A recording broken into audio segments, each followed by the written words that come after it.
Hello and welcome. I'm Leigh Ann Gerrans and you're watching W News, broadcasting live from the Al Arabiya headquarters. These are our top stories.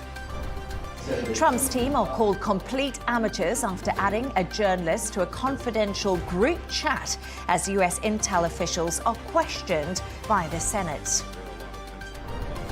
A Black Sea agreement is reached between Russia and Ukraine, meaning safe passage for shipping and an end to military strikes in the sea.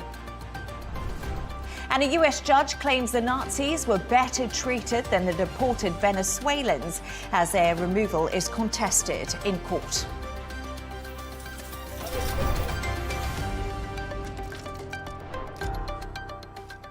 To our top story, and the Trump administration have been accused of being complete amateurs after confidential messages were shared with a political journalist. Jeffrey Goldberg, the editor of The Atlantic magazine, was accidentally added to a Signal group chat by White House National Security Advisor Mike Waltz and included Vice President J.D. Vance, CIA Director John Ratcliffe, White House Chief of Staff Suvi Willis, and Defense Secretary Pete Hegseth.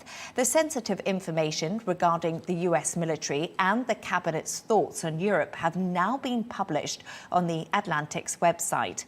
Top US intel officials have now faced the Senate to explain today's chaos. Here's how President Trump and US Defense Secretary Pete Hegseth reacted when asked about it by the press. I don't know anything about it. I'm not a big fan of The Atlantic. To me, it's a magazine that's going out of business. I think it's not much of a magazine, but I know nothing about it. You're saying that they had what? You're talking about a deceitful and highly discredited so-called journalist who's made a profession of peddling hoaxes time and time again, to include the hoaxes of Russia, Russia, Russia, or the fine people on both sides hoax, or suckers and losers hoax. So this is a guy that peddles in garbage. This is what he does. We can now go live to Washington to speak to our foreign correspondent, Sara Firth. Thank you so much for joining me. There we are. President Trump has called the whole incident a non-issue, referring to the journalist at the center of all of this, a sleazebag. How has the rest of Washington reacted to this national security scandal?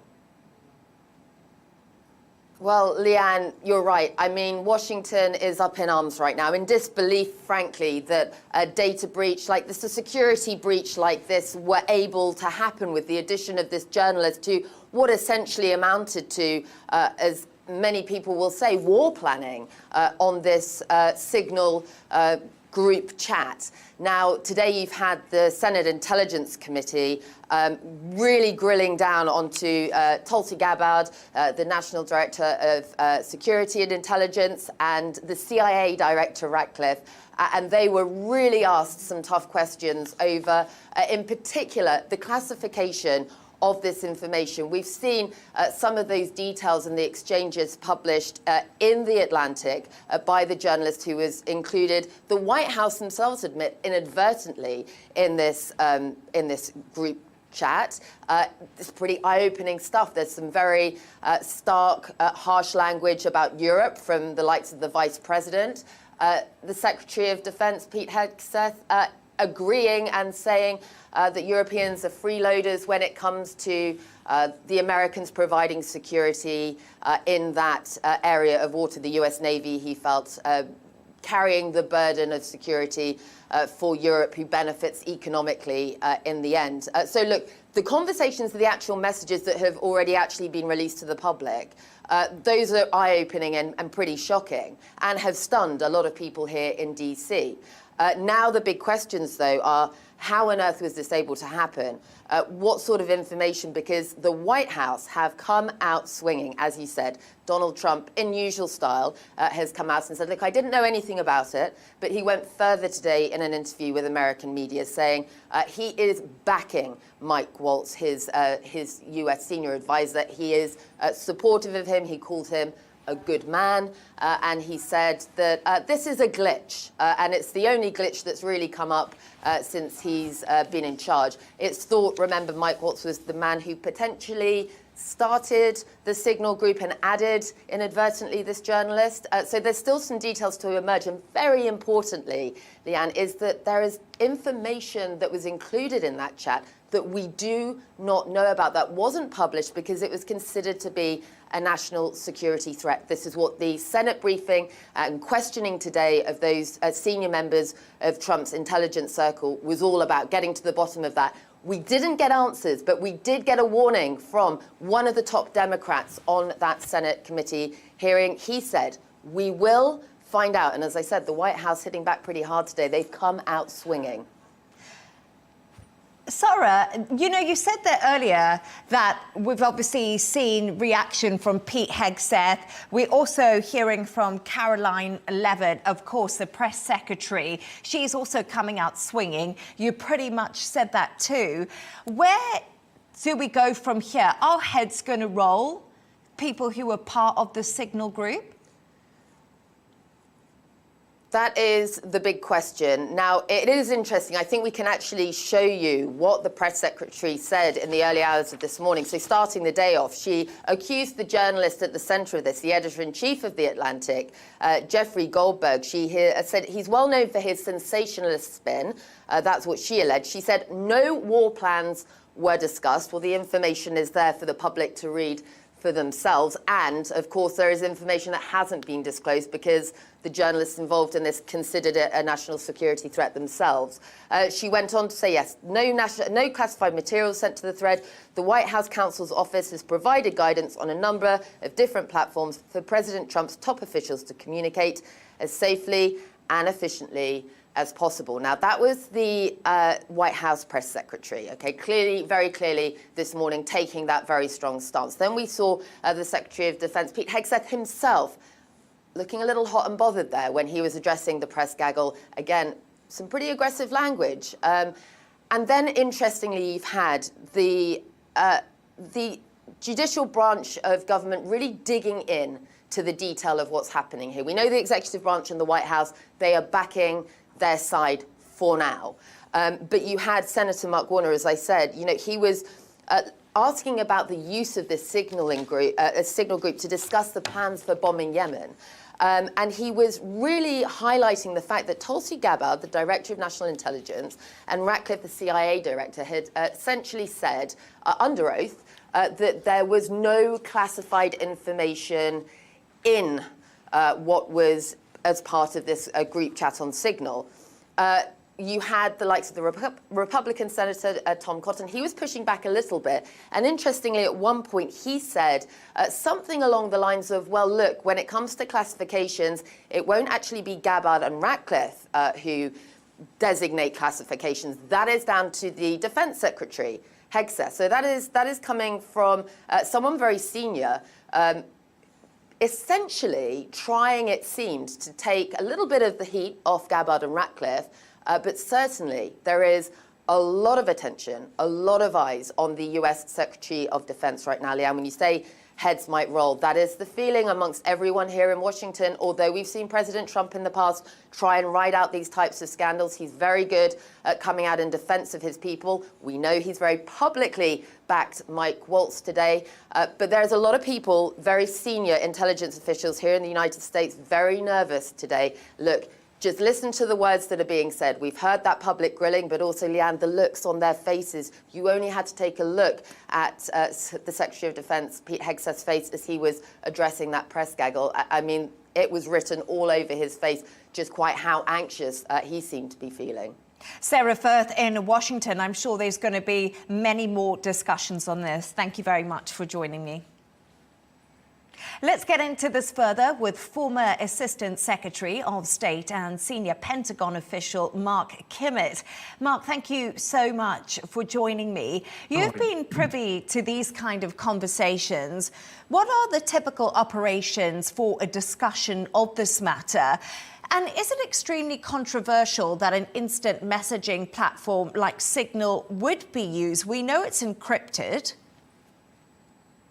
Well, yeah, I mean, the fact remains is this is somewhat unprecedented that this would happen over a instant messaging system such as this. I would note that, however, the cryptology that is used in these messages is far superior to what was being used 20 years ago over the most classified systems.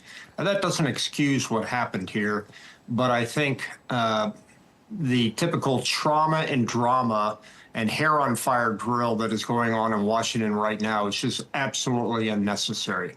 The right response this morning when Jeffrey Goldberg wrote that story, and it was a good story, and I thank him for not revealing some of the details for fear of concerns over intelligence leaks. The answer should have been, look, we screwed up, we won't do it again, now let's get on to business. So do you think, as Sara was just telling us earlier, our reporter, the Trump administration coming out swinging is the wrong way to handle this situation right now? Well, look, this is a microcosm of Washington, D.C. right now. If the Republicans come out and say blue, the Democrats are going to come out swinging, saying red. It's the worst form of politicization that I can see. Look, there's a screw up. I think Hegseth's response was wrong. I think Levitt's response was wrong, but I also think the Democrats' responses were wrong. Look at the bright side. The screw up did not cause the death or injury of any American troops. But the good part about this is we now realize nobody's supposed to be using Signal, and that won't happen again. Imagine if this would happen again in the future, and it would cause the lives of American troops or coalition troops, British troops. So in my mind, the one bright spot in this is let's not let it happen again.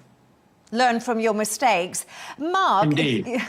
Mark, given the latest revelation from the Atlantic press leak that we've seen, can the UK and Europe actually trust this current US administration? You just kind of touched on it there for me. Well, I would say the same and equal issues with regards to our allies, the Five Eyes. We don't see, I've never seen a case where the American national security officials have been cavalier with that information, that they've flaunted it around in the press, leaked it to the press. But this is the kind of issues that I think when we talk to our Five Eyes partners, we assure them that we're going to protect our intelligence, we're going to protect their intelligence. Once that protection is violated, I think we're going to have a real problem trying to share intelligence.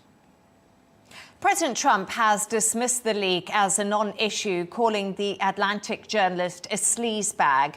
Meanwhile, critics are calling the Trump team complete amateurs. What would your take on this matter be? Actually, I think Jeffrey Goldberg did the right thing. He wrote an article. The article would seem to be generally reserved. He did protect sources, methods, tactics, techniques, and procedures. I'm not sure that there would have been many other reporters would have done that. So I think he handled this information in a responsible manner. And what I find interesting is no one in the administration has disputed any of the facts that Goldberg has put into his article. They've done ad hominem attacks, which are unnecessary. They have tried to gaslight, which is unnecessary. Again, I think as someone who used to be in the business of communicating to foreign governments and to the American public, I would simply say, admit the mistake, tell everybody it won't happen again, and get on with work. But this trauma and drama and this hair on fire we're seeing is detrimental to the national security of the United States and its allies.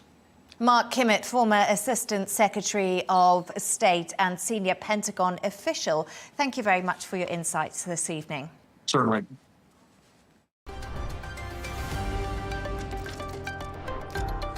Let's take another look at some of the other stories making headlines today. The Israeli military says it has struck 2 military bases in Syria. The bases at Tadmor and T4 in Homs were targeted because of their supposed military capabilities.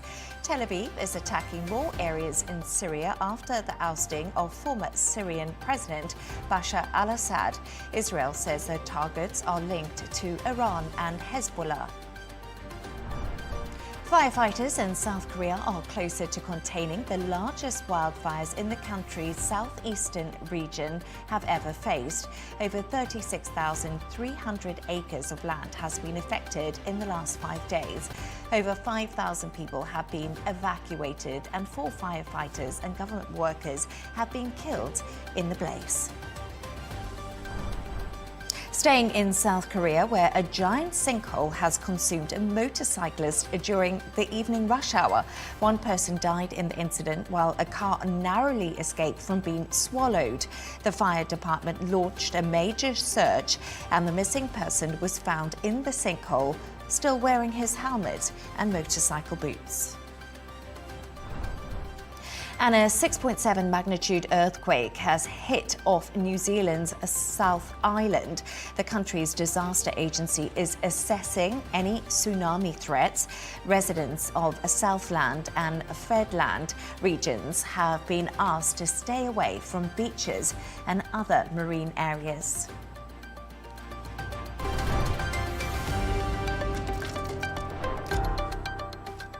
Now, an agreement over the Black Sea has been reached between Russia and Ukraine, according to the White House.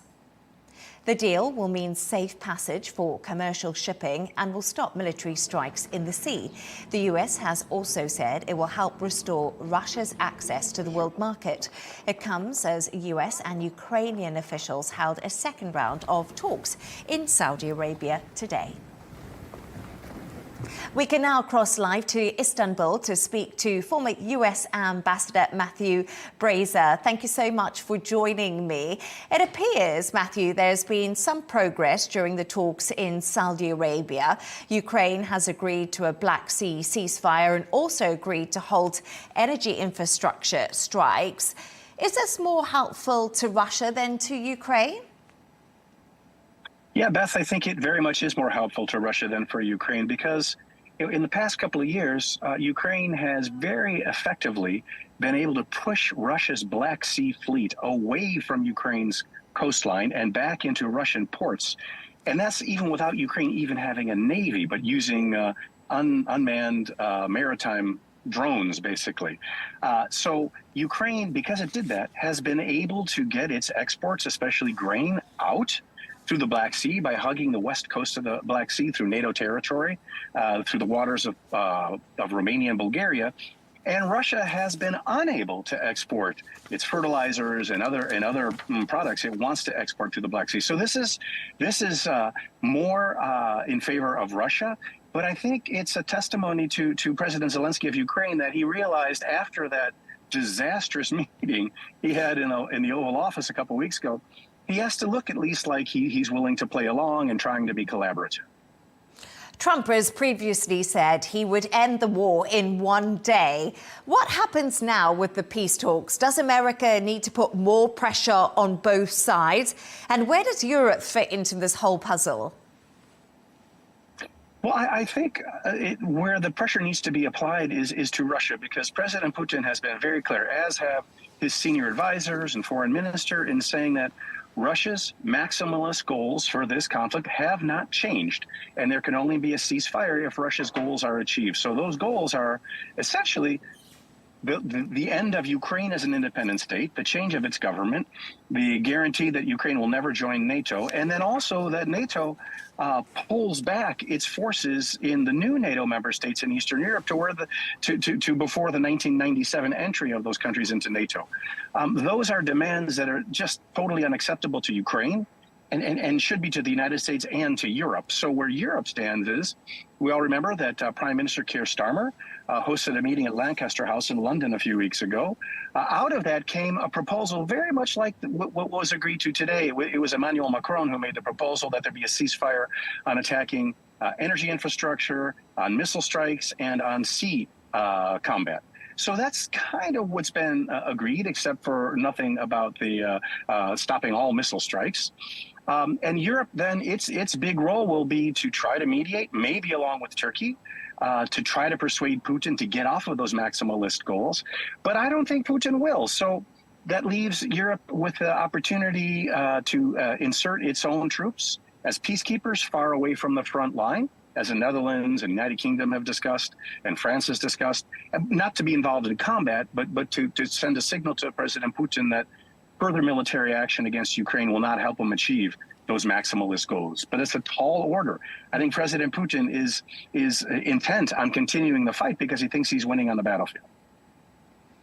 Trump's point man, Steve Witkoff, who is leading the US ceasefire negotiations with Ukraine and Russia, travelled to Moscow, and there are now questions being raised about him being part of this signal group. Where does this leave Witkoff and the US administration's credibility, especially when it comes to Putin? You were just saying there, Putin doesn't want to back down. He's got the upper hand militarily.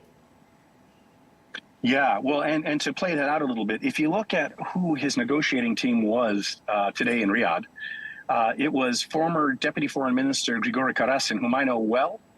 He was the Deputy Foreign Minister in place to set up Russia's invasion of Georgia in 2008. He's a great diplomat, by the way. But that's what he was involved with, setting up the diplomatic table for the invasion.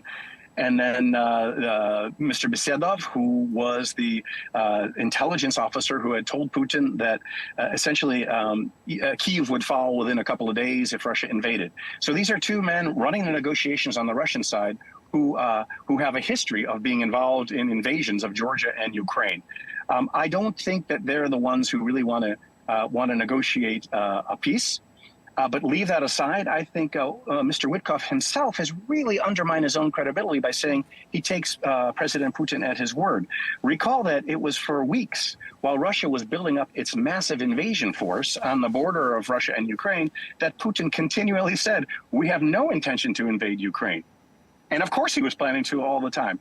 So that to me is the biggest damage to Mr. Witkoff, his reputation. But yeah, my final point, the whole signal affair it's just an utter disgrace and really makes the administration look incompetent. If you can't manage security of communications in such an unprofessional way, it's hard to believe you know what you're doing when it comes to sitting at the negotiating table with real pros like Grigory Karasin. Former US Ambassador Matthew Bryza, thank you so much for your insights. Hope to have you back on soon.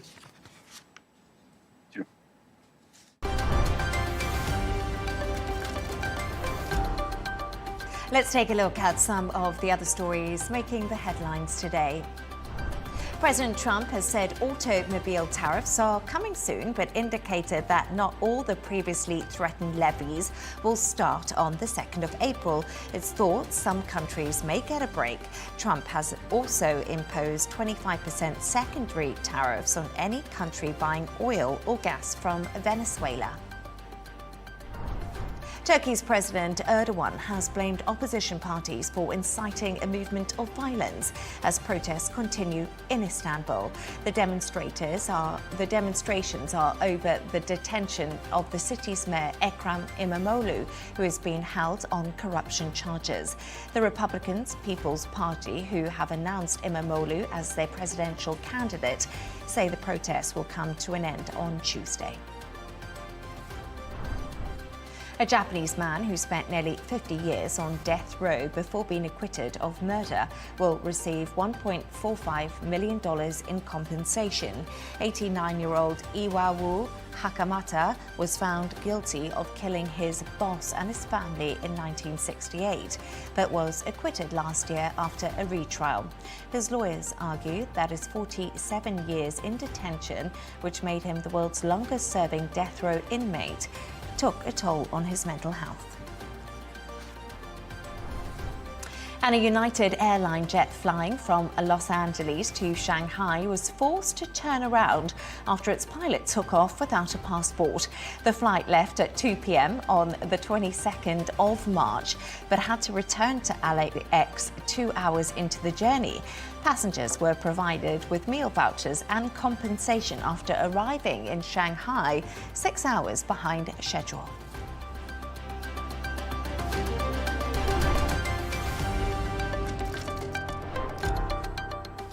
A U.S. appeals court judge has spoken out about the Venezuelan migrants deported by the Trump administration, saying Nazis were given more right to consent than their removal from the United States during World War II.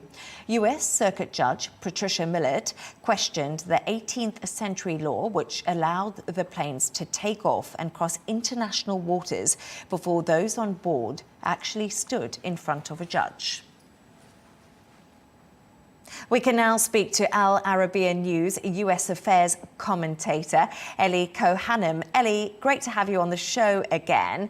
Judge Millett, who has questioned the government's use of the law to deport the Venezuelan migrants, has said there were plane loads of these people. Nazis got better treatment under the Alien Enemy Act.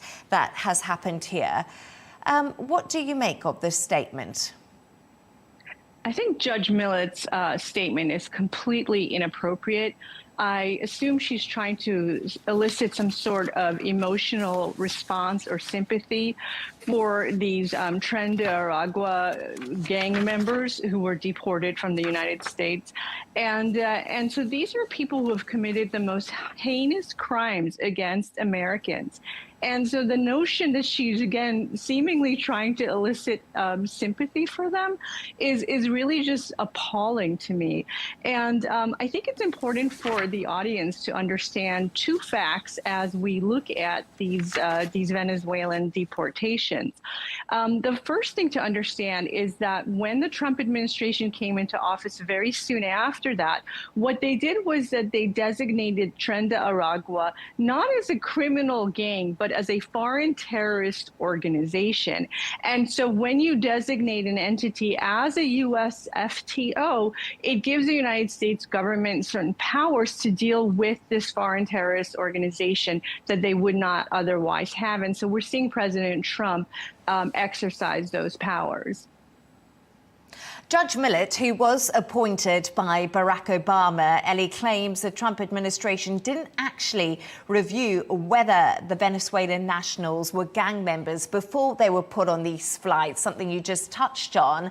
Judge Justin Walker, who was appointed by Trump, says they were carefully vetted and verified as gang members. What is the true story here? Well, I'm confident in the Trump administration that they took all the necessary steps to verify the identities of the individuals that they deported. But here's a very important fact, again, for all of us to understand, is that United States citizens have certain rights which don't apply to foreign aliens. And these people who have been deported from the United States, the minute that they enter the United States illegally and unlawfully, they have violated U.S. laws. Every minute that they spent on U.S. ground, they were violating U.S. laws. And so these are, again, foreign nationals who do not have the constitutional rights to, to representation, to going through a fair trial. A lot of rights that are afforded to American citizens according to the United States Constitution, don't apply to foreign aliens. But here's another point again. These aren't just any foreign aliens. These are people who are understood to be members of a foreign terrorist organization. And we've seen international reporting that is linking Tren de Aragua to Iran, to the Islamic Republic of Iran, and to Hezbollah. So these are people who are posing a very serious national security risk to United States. President Trump will strip 500,000 migrants of their legal status in a new immigration crackdown, which does come into effect next month. As Trump re-entered the White House, immigration was a top concern of his. Are his actions to control immigration supported by the American people? And are they concerned about the human cost? Well, what you said is exactly right. President Trump campaigned heavily on these issues of what was essentially an open border from Mexico, from our southern U.S. border, and this vast migration into the country, completely uncontrolled migration, which many, and including now the Trump administration, consider an invasion. And so he campaigned very heavily on this topic. And President Trump won, a sweeping election. He won both the electoral vote and he won the popular vote.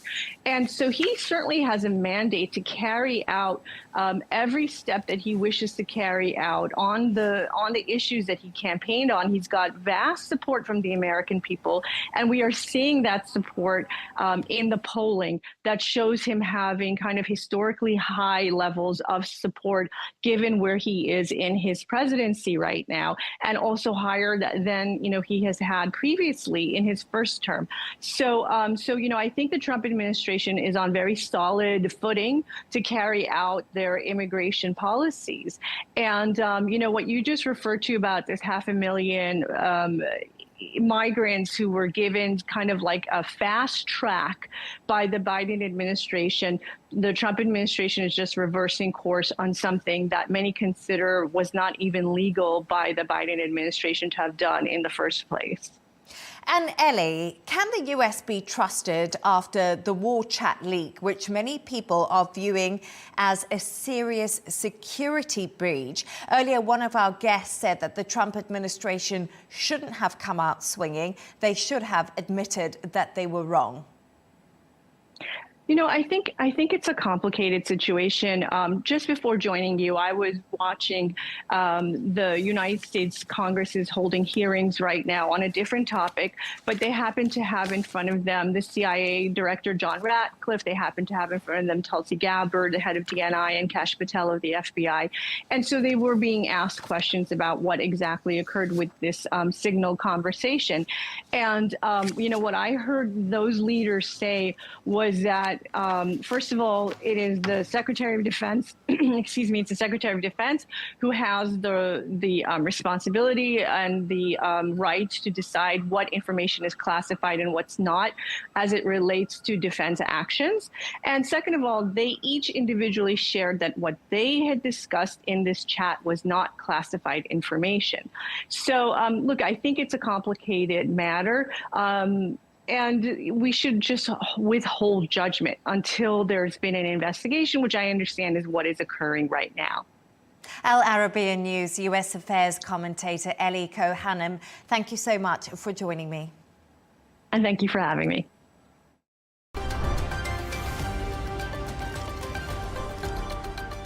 Let's take a look at the top business news now. South Korean car maker Hyundai has unveiled $21 billion of investment in the US.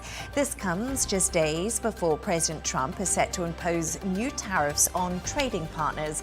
The plan includes a new $5.8 billion steel plant in the southern state of Louisiana. Hyundai also said it will expand its American vehicle production and invest billions of dollars in new technology, including artificial intelligence. Tesla's sales and market share in Europe dropped again in February for a second month, even as EV registrations overall on the continent grew. The electric car maker sold fewer than 17,000 cars in Europe in the last month versus over 28,000 in February 2024. Elon Musk's political controversies may have impacted Tesla's European sales. Turning to sports news now, Australia's getting a new 63,000-seater stadium which will be built in Brisbane as the centrepiece of the 2032 Olympic and Paralympic Games. The Queensland government has announced the multi-sport arena will host the opening and closing ceremonies as well as the athletics. The plan will see the new stadium become Brisbane's home for cricket following the Games. And World Athletics will introduce a mandatory testing for anyone entering female competitions to verify their biological sex, insisting it is necessary to protect women's sport. It's the latest move overseen by Sebastian Coe as president of the governing body to address the gender eligibility issue. This comes 2 years after banning anyone assigned male at birth from female events.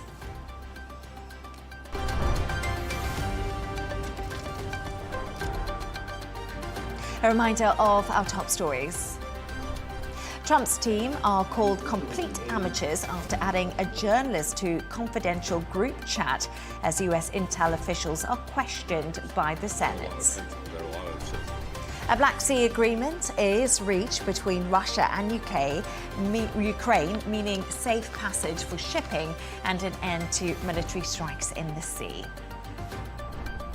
And a US judge claims the Nazis were better treated than the deported Venezuelans as their removal is contested in court. And that's all from us on W News. Thank you so much for joining us. Hadley Gamble's interview with Sir Robin Niblett is coming up next. And of course, don't miss Tom Burges Watson with GNT. Good night.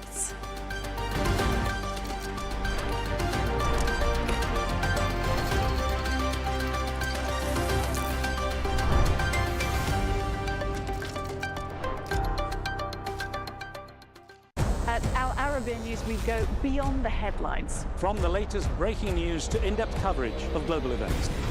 We're not bought or sold. Nobody owns us. The loss of life, the destruction of property. The conflicts are such a terrible thing. Context and analysis to help you see the full picture. The world is in a very dangerous place. Join us on Arabiya News. It's very impressive. Where knowledge meets perspective.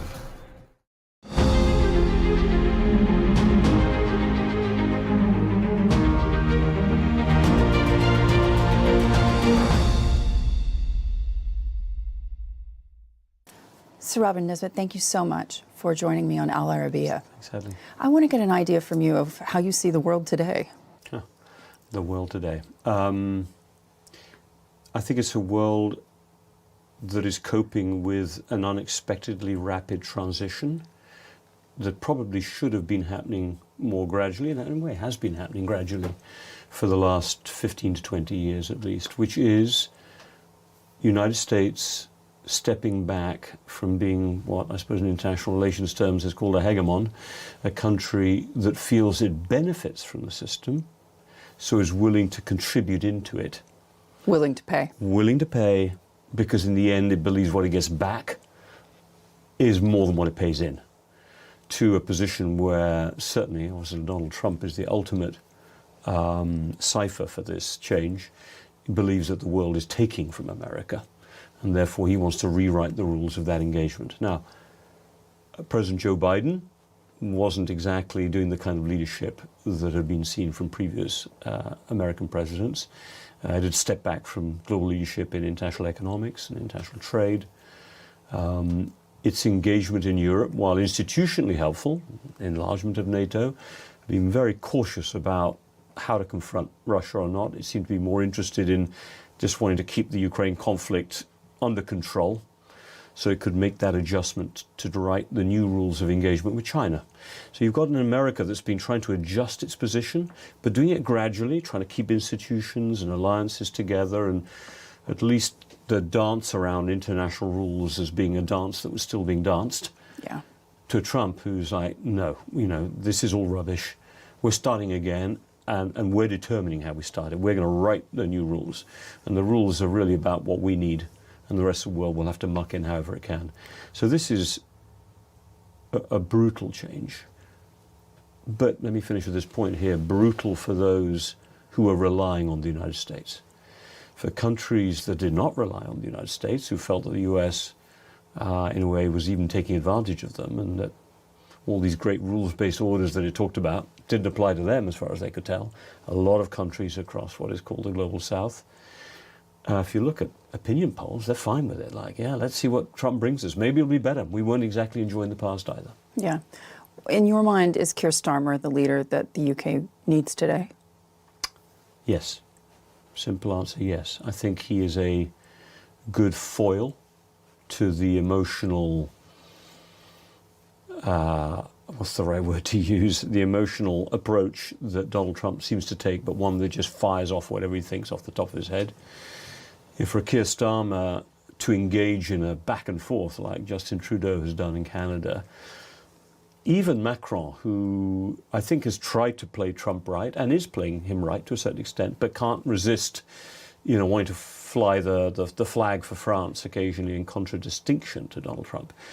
Keir Starmer is trying to keep the relationship with America as steady as possible, knowing that it's a position of transition. And for the transition, we're going to need the United States contributing whatever it can.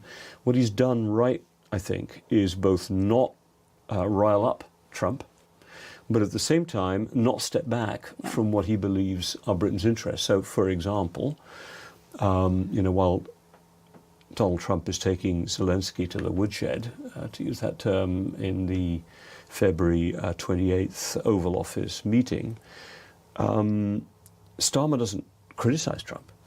They just step out and say, we're with you. And why don't you meet with the king? The following day, practically, 2 days later. Yeah. Nothing about Trump. Just sort of demonstrating continuity on the UK side and amongst America's allies, while not engaging in hand-to-hand combat with the Trump administration, which you're not going to win. Yeah. It's been interesting to see King Charles pushed out as sort of this neutral but entirely British animal. In your mind, how useful is it to have the monarchy around when you need it? It's funny you should ask that, because I actually said to somebody the other day, it is a form, Britain's benefited from stability in its politics because the politics don't define the country. Donald Trump is trying to define what America is, or he believes it is, and he kind of represents, let's call it 50%. That's not a real number, but if you look at how the elections have gone, at least, he seems to represent roughly half of what Americans are willing to believe in or believe that he represents. But that then means if that's the head of state, America is either Trumpism or Bidenism or Harrisism. Yes, or something else. Which means half the population feel betrayed, left out. He's got a 47% approval rating. Yes, and it's holding pretty steady. I think it drifted up, if I saw it rightly, to maybe 52% in December, maybe early January. It's now drifted down to 46, but it's still a pretty good number. Yeah. So what King Charles does, or the monarchy, it's not really the person, it's this sense that Britain exists beyond its politics, and in a moment of maximum international turbulence, to be able to deploy the king to try to communicate continuity, not getting involved in hand-to-hand combat, as I was saying a minute ago with the Trump administration, but being there to symbolize Britain's long-term relationship with the United States, which the state visit would have the king playing that role, but at the same time representing Britain's commitment to the kind of values and institutions it believes matter for European security, and then have a meet with Zelensky. So it's not even Charles who's meeting, it's that continuity of what British interests are beyond the politics of the day. British interest, the Chagos Islands. Is President Trump right when he pushes back on what the Starmer government have done so far? Well, my understanding is that issue, at least the last time I looked, was cleared for potential forward movement. I thought I saw following Starmer's visit. It was one of the issues on the agenda, and at least publicly, what the Trump administration seems to be saying is, we've talked about it. maybe we can live with this, rather than using it as something to beat him over the head. So I think what you've got, understandably, I don't think this is a Trump position per se, this is a position of those responsible for taking care of America's long-term security, is that a 99-year lease on the Chagos Islands, even if it's renewable, number one, isn't guaranteed sovereignty over that in the long term. Secondly, what rights will the Mauritian government have to be able to do deals, for example, with China, on the other islands around Diego Garcia, which obviously is the island where Britain has built the base. I don't know all the details of how that's going to be played out, but I would imagine that the Trump administration is going to want clarification that that long-term security for the zone around, what is their jewel in the crown in the Indian Ocean, that's going to be protected. So it sounds to me like the concept of giving sovereignty back in this very, very long-term then lease structure could be accepted, but they're going to want reassurances that the Mauritian government doesn't then have rights to do things around them that would compromise the credibility of that base. Tell me this, for the UK specifically, we discussed some of these changes that the Trump administration has really thrust upon the world in terms of their own interdependencies. Some of these changes were necessary and needed. How is the UK placed today when it comes to defence? The UK is a weird animal because it is one of the few full-spectrum defence-capable countries in Europe, including to the nuclear realm. Very strong special operations forces, a small, too small an army, 70,000 struggling to recruit new, a navy that has now 2 aircraft carriers, but doesn't have the capabilities to protect them when it goes, on long-distance carrier strike group missions, which is planning to undertake again this summer 2025 to the Indo-Pacific, having done the last one in 2021, but not having a sufficient number, a dozen or so, to cover the world, major ships with interest in Diego Garcia, Falklands, Europe, now the Russians threatening the Northern Passage. And, you don't have the tonnage. The list, we just don't have the capacity to be, everywhere. We're making commitments to Japan, we'll be there, a new security relationship with Japan being set up. So Britain doesn't have the naval capability, it doesn't have the physical armed forces to be able to deploy in meaningful ways to Europe, but it has a very powerful air force. The ships it has, like an aircraft carrier, are state-of-the-art. The armed forces it has, in particular the special operations, the Marines, and the regiments that are there, are highly trained, very good at their job. You have the nuclear capability, and then importantly, what you have in the UK is some of the best globally cyber capacity, cyber defence and offence, as was announced through the kind of cyber force, the new national cyber force that was announced about 3 or 4 years ago, where Britain made clear it has offensive capabilities that it's willing to use. So you've got this sort of pocket Britain, mini-me capability across the whole spectrum. Now, you could say that means that it's always going to be stretched, and it's lovely to say we can do everything, but then if you can only do a little bit of everything, is that enough? Interestingly, given the world we're in today, what Britain can be, and I think this is where Keir Starmer's trying to take it, is a core player around which other European forces engage. And that can also be interoperable with American forces when American forces are willing to engage as well. So as an example, when the carrier strike group travelled in 2021 to the Indo-Pacific, first time, the new carrier, Queen Elizabeth, out it goes. They had American planes, in many cases, on the deck.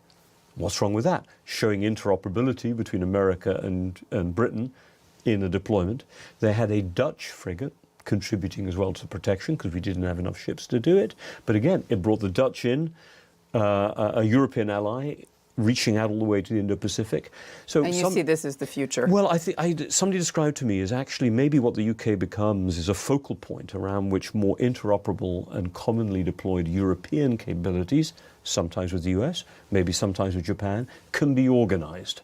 And maybe that's the future. There is no European power that's going to have the capability to do what the US does. Even the US is struggling to do what the US does. Yeah. So I think rather than looking at Britain's capabilities as being too small, yeah, they're too small for Great Britain to rule the waves, but Britain hasn't been able to do that for decades. Yeah. And so actually its aspects of its weakness are a strength in the sense that they attract others. As long as you recognize it and don't, speak rubbish about us ruling the waves and, being a great independent power. We're not. We're a power that is a power with others, not a power by itself. Does economic reintegration then follow?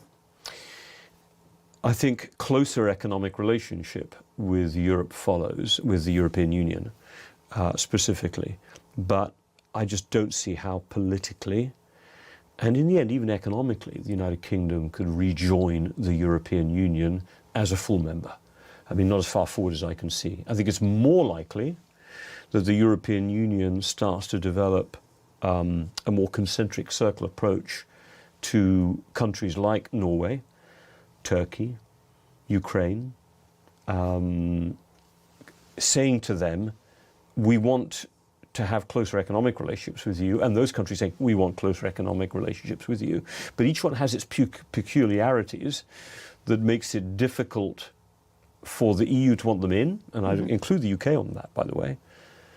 Just again as an example, would it have been possible for the European Union to do a 2-year loan program worth 750 billion euros to help the post-COVID recovery phase that was then steered to deal with the post-Russian invasion, full-scale invasion of Ukraine, response to the energy crisis? EU governments agreed to borrow on the market 750 billion and pay it back over 2 years or more. And the UK, outside the EU, is going, great, what a good plan. Inside the EU, the UK might have been trying to block it. Yeah. So the weird thing is that the European Union, in a way, with now not having the UK inside, is moving forward doing things it couldn't have done before. Yes. But the more it does, the more difficult it would ever be for the UK to engage. And yet, ironically, the UK is now more supportive of what the European Union is doing because it's not inside it and having its sovereignty challenged. So I think we're in a weird situation where, the UK, as Churchill once said, it loves a strong Europe as long as it's not having to compromise on British sovereignty. So what we want, I think, and it'll take a long time to get there, it won't happen even because of the crisis in Ukraine, is a UK that starts to develop a deeper and deeper type of trade agreement with the European Union, and it'll be done in fits and starts, and the EU will try to get something for fisheries in return for us getting something on veterinary standards so we can export our food products more easily, and we'll have to trade off something maybe on funding into big European research programs in return for us having a close relationship maybe in the energy market. The European Union wants us in, but they're always trying to get something back in return. And you can see why. I mean, we send 45% of our exports still to the European Union. The US is maybe 20%. But they send, I think the last number, we're the second largest trade market, but still as a total percentage of exports, we're probably not more than 15% of their exports in our direction. So 45% of ours go to them, whatever, 15, 20% of theirs go to us.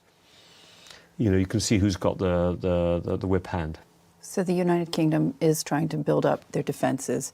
In your mind, what does this mean for Ukraine? Who's going to be securing the security guarantees?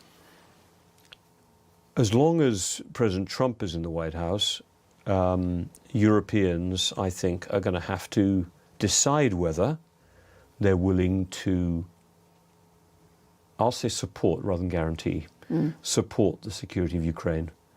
Guarantee it would imply going all the way, if there were an invasion double the size of the one there is now by Russia, into Ukraine. And this is at a time where not just the United Kingdom is struggling with recruitment, Germany as well. Absolutely, and Germany's in the beginning of a process of nobody to make wants to itself die. capable. I mean, that's the bottom line. Well, no one wants to die. I think the bottom line is, at what point are European leaders willing to deploy professional armies to the defense of Europe without knowing that America's got their back?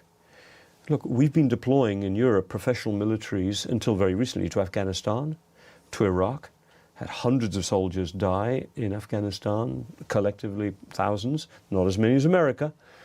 But those were professional militaries deployed because the government believed there was, I won't call it an existential, but a major threat from those countries being lawless and terrorist groups being rooted there and then threatening the lives of British citizens on British streets.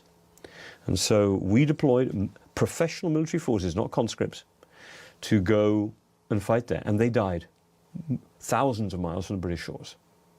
Are we saying that a British government wouldn't be willing to deploy professional military forces to support, in some shape or form, reassure Ukraine, if we have said, which we have, that Russia's full-scale annexation of Ukraine would be a fundamental threat to the long-term security of Britain and all European countries?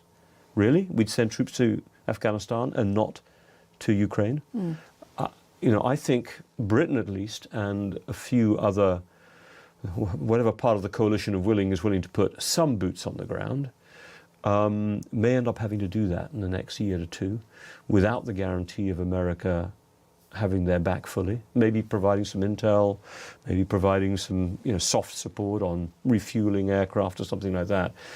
But my reading of Donald Trump is he believes, and those around him believe, that giving any European force that is maybe sent to Ukraine to help maintain a ceasefire or peace or whatever, what that's going to be, and we don't know yet, but if America were to provide the backstop that Keir Starmer is asking for, then in a way we decide whether America gets involved in a war with Russia, which neither Biden nor Trump wants to do, or wanted to do in Biden's case, or wants to do in Trump's case.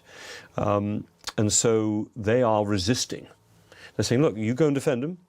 We might diplomatically back you on that and tell the Russians they're going to have to accept it, but don't ask us to cover you, because then that potentially draws us into a war with Russia that we, Trump administration, said we're just not interested in being part of over Ukraine. And as you know, there's enough ambiguity about whether the Trump administration would protect NATO full stop, never mind Ukraine. Do you anticipate Vladimir Putin to be still the greatest threat to Europe and to the United Kingdom? I mean, given what we've seen over the last 3 years. I was about to say yes straight away, but I'm just trying to think about that. We thought he might deploy nukes. He hasn't done it. He's been reluctant to move more. I think fundamentally Vladimir Putin wants to rewrite the security order of Europe to one in which Russia feels it is able to extend its sense of security beyond its border into its near abroad, its neighborhood, not just Belarus, but Georgia, is on the brink. Ukraine, it very much sees as part of Russia's near abroad. Romania. And then, the question is, while countries like Norway and Finland, Norway already in NATO, Finland having just joined NATO, Sweden, the Baltics even, which are vulnerable, if you look at where they are physically and how narrow they are and how quickly they could be physically taken if one had needed to. But I think he feels that part of Europe, they could maybe sort of threaten, but it's a pretty fierce force it might face on the other side. But Central Eastern Europe, the Balkans, Bosnia, Romania, Bulgaria, this is a place where Russia's traditionally had a lot of influence. The democratic governments are weak. If you lose Ukraine, how safe is Romania?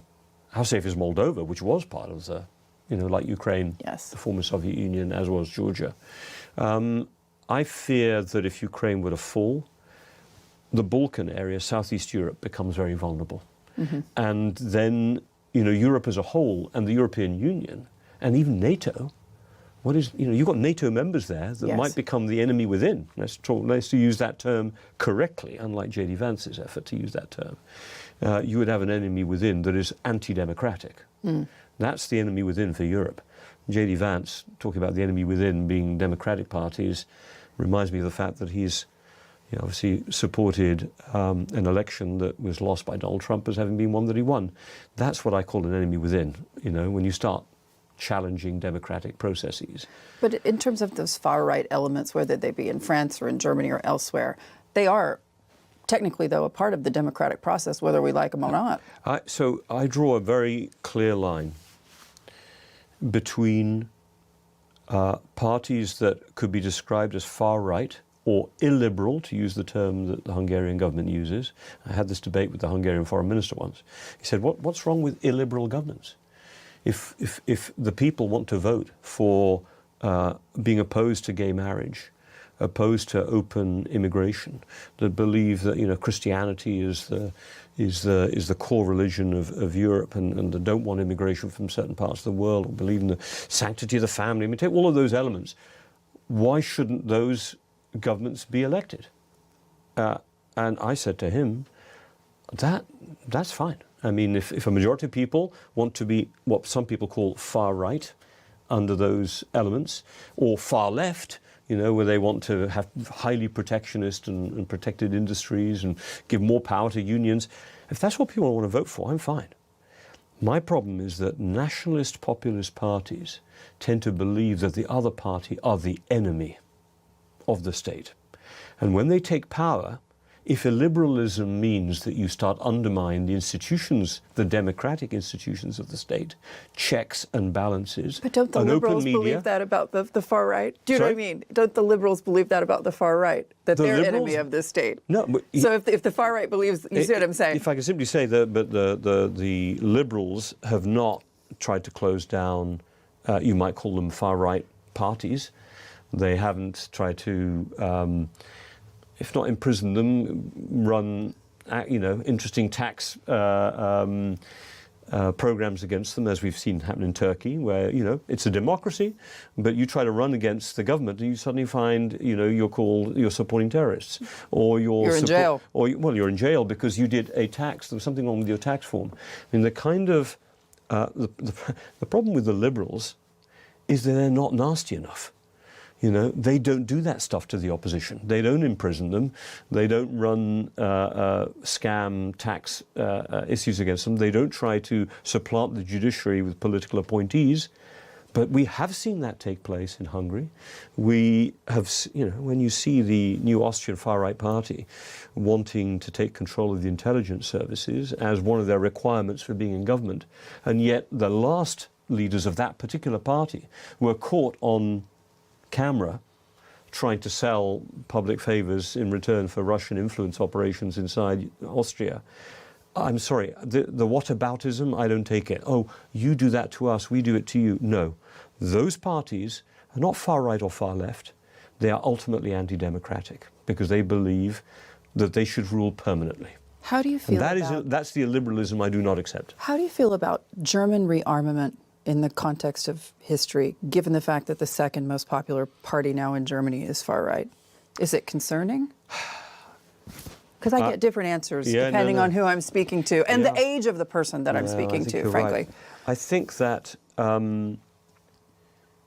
for Germany, given its economic power, its position in Europe politically, its role within the European Union, and in a Europe that may not be able to rely on America to protect it, for Germany not to step up and develop an effective military force, for us to fear that for one of two reasons, either because of history, and what Germany has done before when it's been armed and heavily armed, or because we feel its domestic politics, in my mind is almost to create a self-fulfilling prophecy. I think we have to trust ourselves as Europeans, trust the systems we've put in place of checks and balances, which is why I get very head up about democratic governments that undermine checks and balances. Checks and balances are the essence of democratic government. Elections are not. Elections can be manipulated, as we've seen all over the world. the essence of democracy is the protection of the individual, including minorities, by checks and balances that prevent excessive power or absolute power being in the arm of the executive. And you're seeing Donald Trump doing everything through executive orders at a level that's never been seen before. That is borderline authoritarian, because you're saying, I don't believe in the checks and balances of the courts or of the Congress or of the media or of civil society. That is illiberalism of the sort that I'm saying. Now, I think Germany at the moment has some of the most powerful checks and balances of any European country. It's a federal state. The central government does not have absolute power. You've got a strong Bundesrat, a strong Bundestag. You've got a strong civil society. You've got a federal system where it's very difficult for central government to dominate it. So you think that's enough? Well, I think maybe one last point on this. When Hitler took power democratically, as somebody reminded me the other day, asking a similar question to yours, democratically, I reminded them that this was a Germany that was seething with the resentment of what they felt was their unfair treatment by America and the rest of Europe at the end of World War I, which they sort of didn't lose. I mean, they were losing, but they did not fully lose it in the way that they lost it at the end of World War II. Yes. And so then they had reparations imposed on them such that it really led to this sense of resentment. Yes. And we know resentment breeds a form of nationalism that can be very toxic. Look at Russia, which feels it didn't lose. We didn't lose the Cold War, you know. We were just a state that somehow was taken advantage of. And there's echoes, I'm afraid, of Germany in the 1930s in Russia today. Yes. But in Germany, Germany still carries the experience of the end of the Second World War, where they were helped to recover, brought into NATO, brought into the European Union, treated as a core member, one of the most powerful members of the new system. I don't believe that Germany is going to go back to the old Germany. Yeah. The Germany, let's call it, of the 1930s. Talk to me a little bit about reform. Where are they today? You know, it's fascinating because the weird thing about reform is Farage, well, where they are today is looking very strong, and they're vying for the position of the opposition, the loyal opposition to the government. Yeah. And that is in spite of the internal Despite problem. the internal ructions, and likely to happen for a while, because it's a very young party and it just doesn't have any of the infrastructure. It's still really a one-man creation. Yeah. You still see them as a credible threat. Itself. But the fact of the matter is that they represent, look, Trump was a one-man man. Yeah. No infrastructure, just a capacity to message. Yes. And then convincing some people with money to back him. And he decimated the Republican Party. This is not the Republican Party. This is a new party that's called the Republican Party. Now, will the old Republican Party somehow re-emerge alien-like from the inside of the new, like he emerged alien-like from inside the old Republican Party? I don't know. But it is, reform is that, but the problem is British politics don't operate the same way as American politics. Money is harder to acquire and spend. And I think you'll see some change to the law soon that would prevent someone like Elon Musk come in and fund it from Tesla profits. Hopefully there won't be, well, I say hopefully. There may not be that much to work with at the end of this. But there are some very wealthy Brits who are willing to put money behind reform, as the Candy brothers and so on, or sorry, one of the Candys has done this so far, one of the Candys. Any case, the point I make about reform is they are, you know, Britain and America have a political contiguity. We have for a long time. Brexit, Trump, you know, we're somewhere between Europe and America. We always have been psychologically and in terms of our politics even. So reform is riding the same wave of popular frustration that got Donald Trump into the White House. Yes. And the question is, can Farage turn that popular frustration into an actual political party?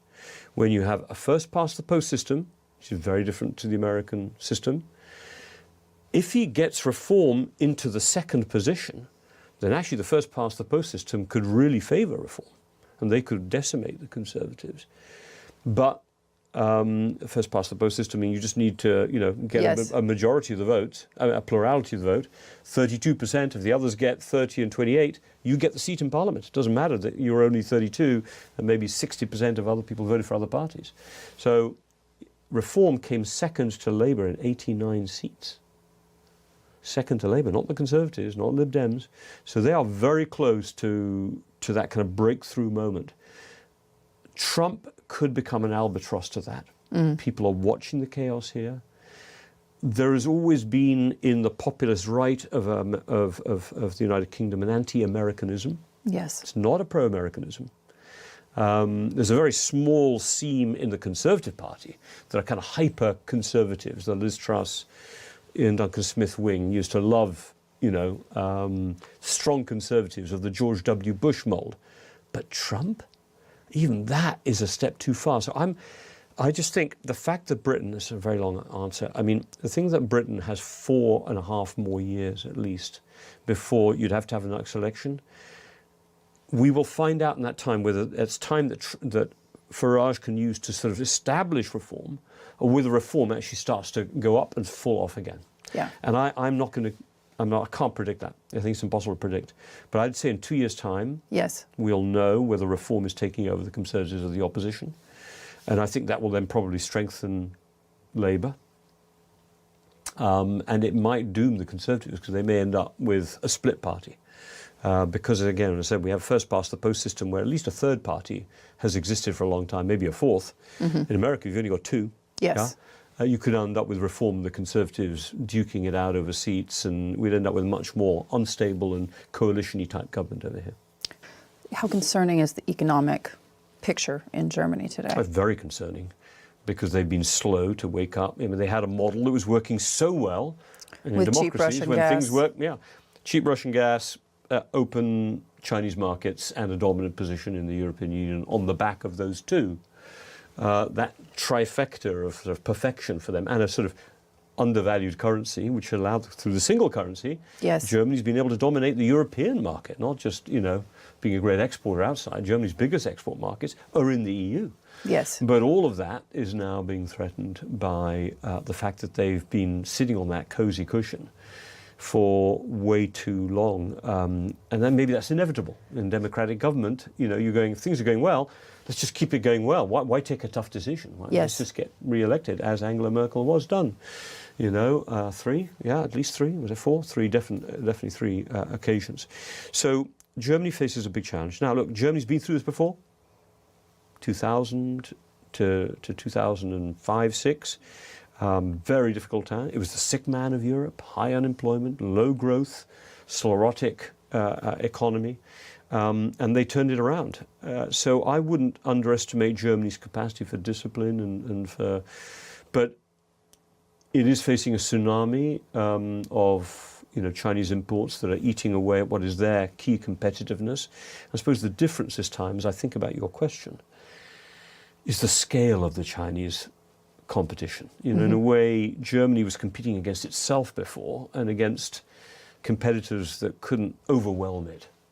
It looks to me like China could overwhelm Germany. So what I think we're going to see is Germany backing what I see Europe doing in response to the China, Russia, America threat, which is go back to the Fortress Europe approach. That's how the European Union was built. Was a kind of fortress to protect itself against an overly strong America in the 60s, late 50s, early 60s, because the single market, the reduction of all tariffs happened in the 60s after the Kennedy round. The single market, 92, was built against protection against the Japanese threat. And I think we're going to see a much more interventionist and protectionist Europe trying to give itself space to recover. Emerging against the latest China-America threat. Yeah. So Germany will have to back that kind of internal protectionism. Having been the great champion for open markets, Germany, I think, will now come in behind the French, who are always much more wanting to use the EU as protectionism. And then Britain has to make sure it doesn't get left on the outside of a more fortressy Europe. It has to somehow fight its way in to make sure it doesn't get cut on the outside of it. When we talk about the energy dynamic, obviously, big questions surrounding whether or not we'll see Germany return to nuclear power. Is it inevitable? I don't know if it's inevitable, but, you know, Merz is being radical, for example, in getting rid of the constitutional debt brake, which was passed with an old parliament. Yes. I mean, that's a pretty brutal move to make. Use the parliament that has lost power in the last elections, use the lame duck period to pass a fundamental change, you know, a constitutional change. It's still got to get through the Bundesrat, the upper house, so we'll see if it does that, but I think probably likely to. So given the fact that some of these nuclear, I don't know deeply enough how many of these can be switched back on again. If they can, they might. But I think we've got to just step back for a second. Germany and Europe, I think, are all in on moving power generation to green. Given the electoral drubbing that they've had from populist parties, in particular the Greens have had, in the European parliamentary election and others, what they're trying to do is take away some of the pain where the consumer sees it most directly. Yes. So in Germany, get rid of the heat pump requirement, probably loosen up some of the rules about whether you can have hybrid cars, keep internal combustion engine going a bit longer, keep employment in that space. They've changed some of the farming, green farm to fork strategy has been eased up. So what they're trying to do is take away pain where the voter feels it head on, but try to keep the energy transition going. Why? Because right now, the way we avoid the pain of too much green is gas.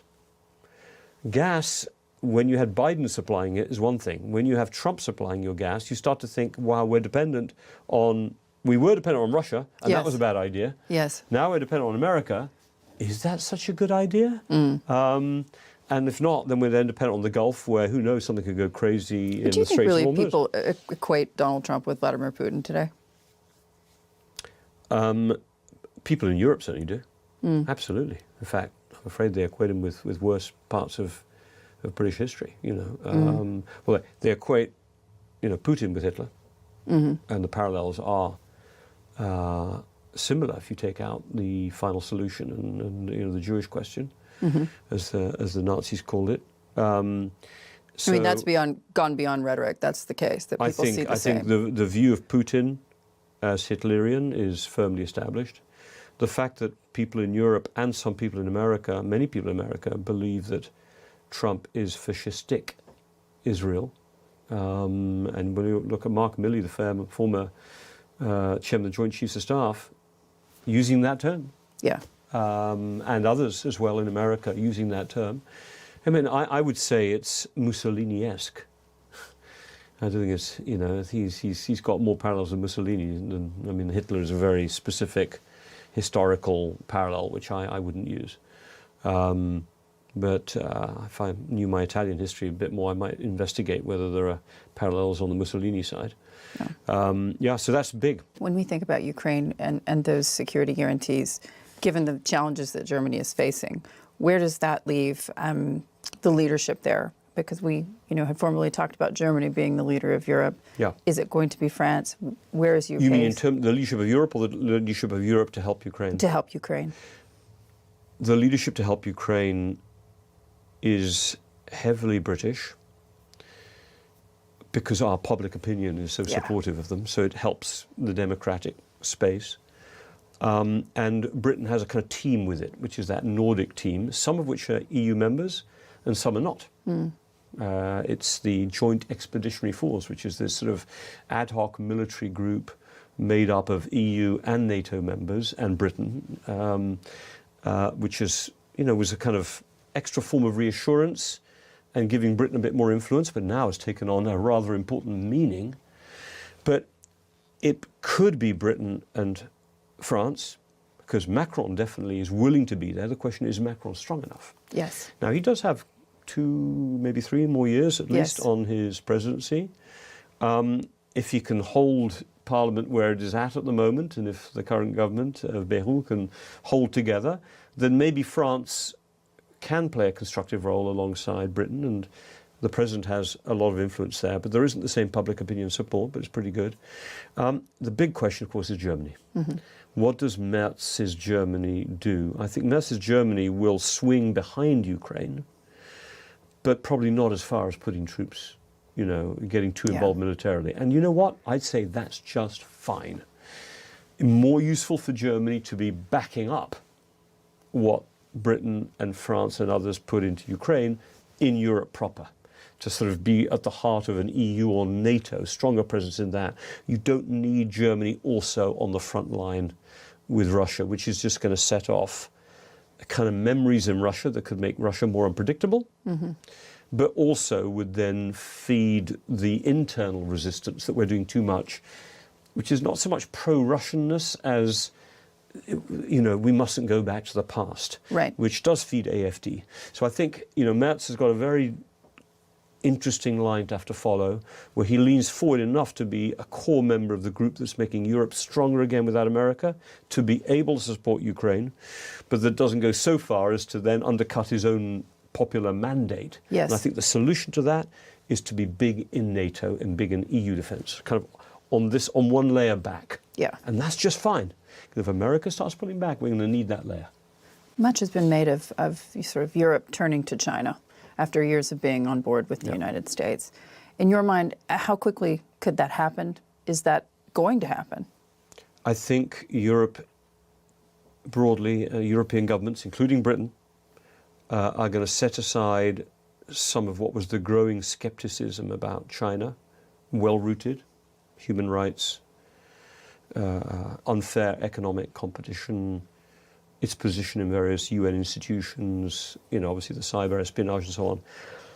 I think logically what European governments want to do, and we've seen Keir Starmer and the British government, amongst others, already lean forward in that direction, is to say it's hard enough taking on Russia and China simultaneously, because at least we had the cheap Russian energy, now we're losing that. Can we also take on China? But to take on China, Russia and America, which is about to, we think, impose new swingeing tariffs on us, all of them simultaneously?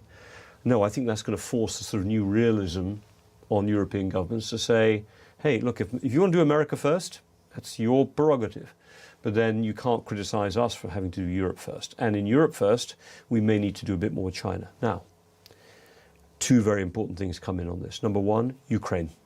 The reason Europe's relationship has become so negative with China in the last 2 years has been China's perceived support of Russia. Not selling it outright weapons, but definitely selling it dual-use technologies, supporting its narrative that this is a defensive war, and basically stepping in and investing in all the areas where the European companies had to pull out. And there's the bigger narrative, we, as Xi Jinping said to Vladimir Putin, we're building a new world, you and I together. And that's Xi Jinping. Yes. Leaning in, saying, we and Russia. Well, if you're a European, what do you mean, we and Russia? I was in Beijing again in July this year and getting criticized by a Chinese audience. Why is Europe should be, why are you picking on America's side? Europe should be in the middle. You shouldn't be America's lackey. And I didn't use that term, but I'll use that term. And I said, sorry, are you missing something? We are at war in Europe, and you are supporting the country that Europe is at war with. And you expect us to have a balanced relationship? Now, I was saying this during Biden's time. Yeah.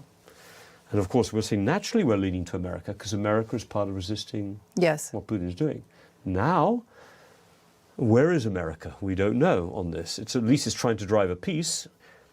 If peace is achieved under whatever terms, then the fact is then China will no longer be supporting a country that's at war with Europe.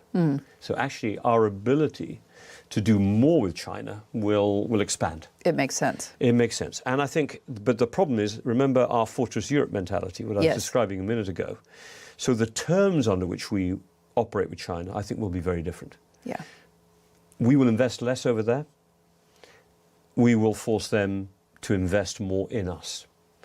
You want to sell to Europe? Come and invest in Europe. And by the way, if you want to carry on selling into Europe, we've got to be able to sell more to you.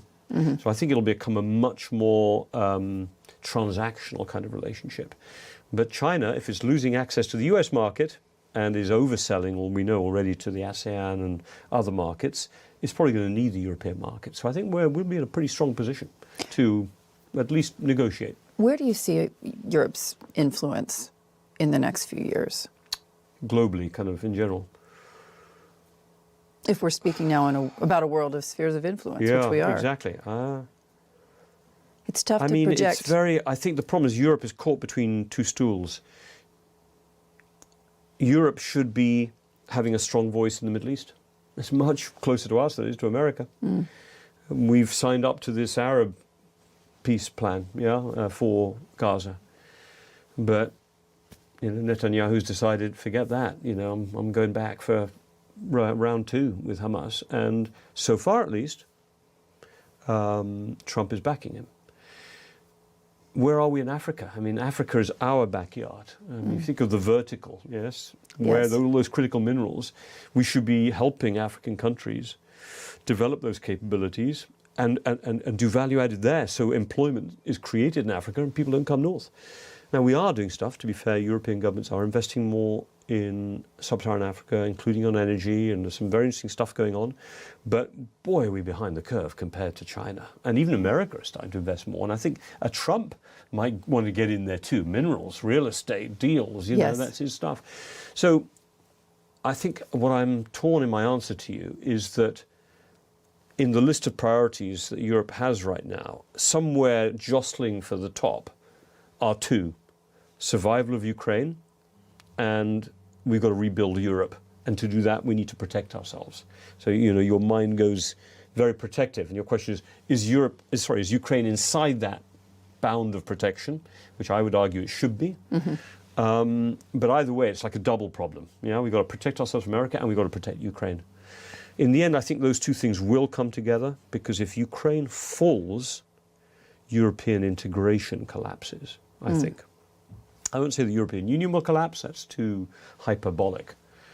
But how do you do deals in the European Union if some European members feel that others don't care about their security? Yes. And if you're in Poland or the Baltic states or Finland or Sweden and Netherlands, you will believe that other parts of Europe abandoned them because they are now less secure because Ukraine's been taken over. So I have to believe, and I'm willing to stick my neck out on this, that because everyone wants to keep the European Union together, because otherwise they can't protect themselves from a transactional America, a threatening Russia, and a very mercantilist China, that in the end they'll hang together with Ukraine rather than hang separately. A phrase I used in a Foreign Affairs article earlier this year, before things went crazy.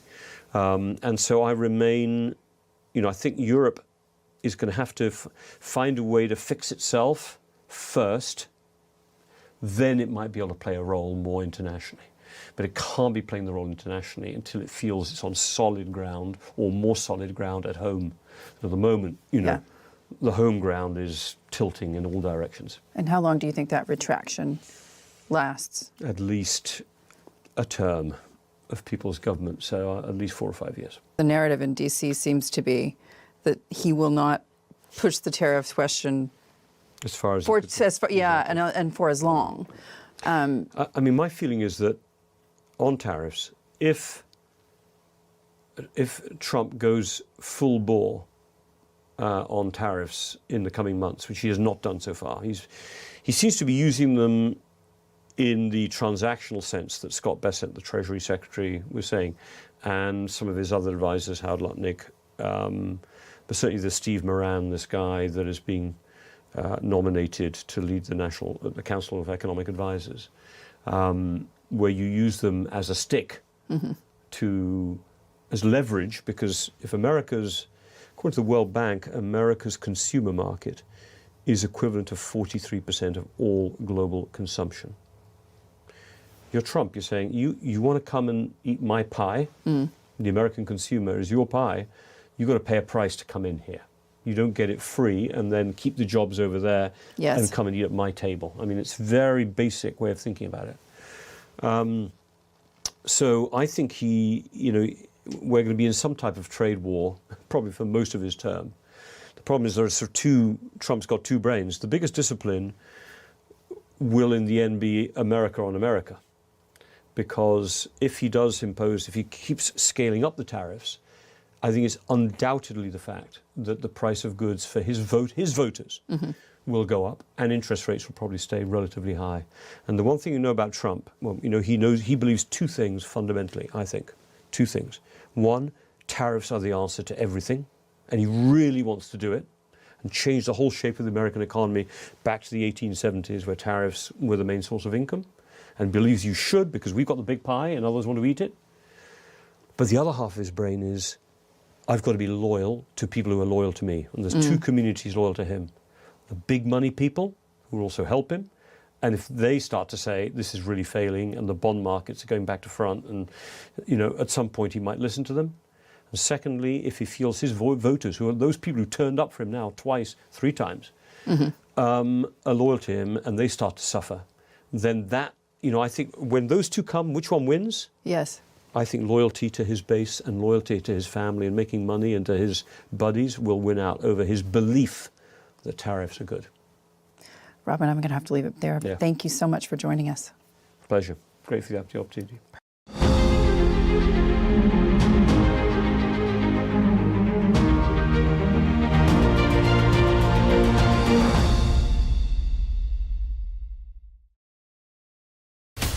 From the White House to Gaza, Kiev to Beijing, elections, economics and the environment compete with conflicts and other complex issues for our attention.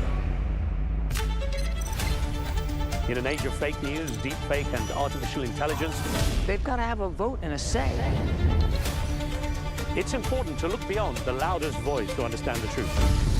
From newsmakers to groundbreakers, My campaign is going very well. presidents, prime ministers, princes and peacemakers, and cultural tastemakers. As Arabs, as Middle Eastern, we're too emotional. Join me on The Riz Khan Show for empowering conversation. At Arabiya News, we go beyond the headlines. From the latest breaking news to in-depth coverage of global events. We're not bought or sold. Nobody owns us. The loss of life, the destruction of property. The conflicts are such a terrible thing. Context and analysis to help you see the full picture. The world is in a very dangerous place. Join us on Arabiya News, It's very impressive. where knowledge meets perspective.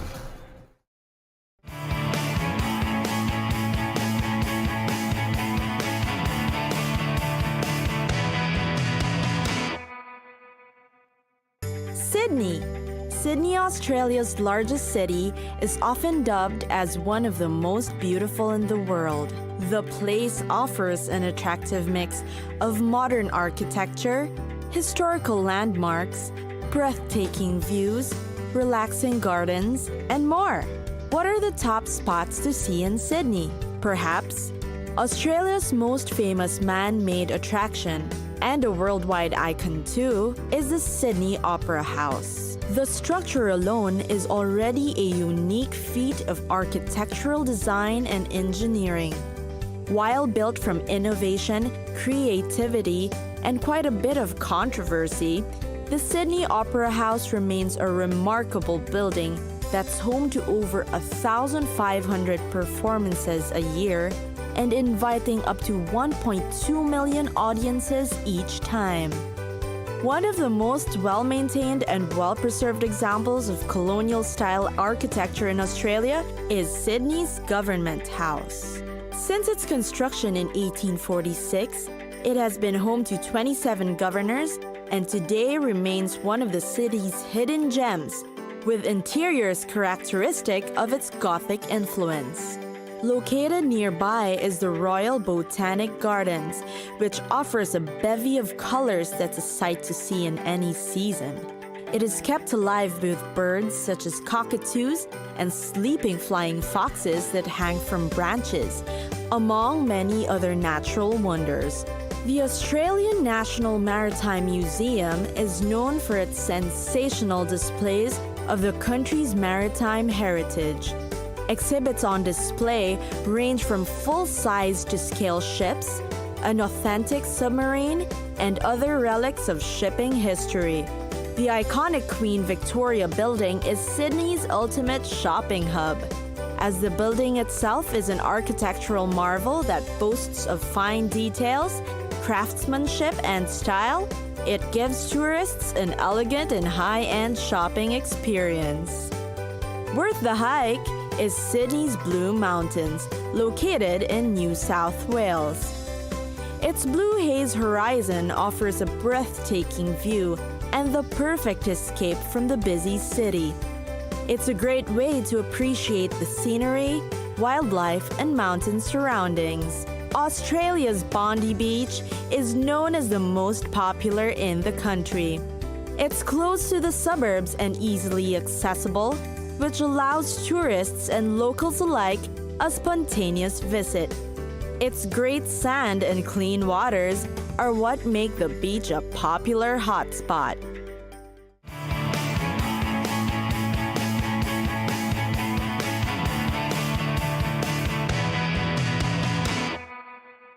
At Arabiya News, we go beyond the headlines. From the latest breaking news to in-depth coverage of global events.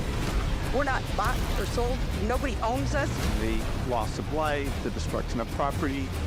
The conflicts are such a terrible thing. Context and analysis to help you see the full picture. The world is in a very dangerous place. Join us on Arabiya News, It's very impressive. where knowledge meets perspective.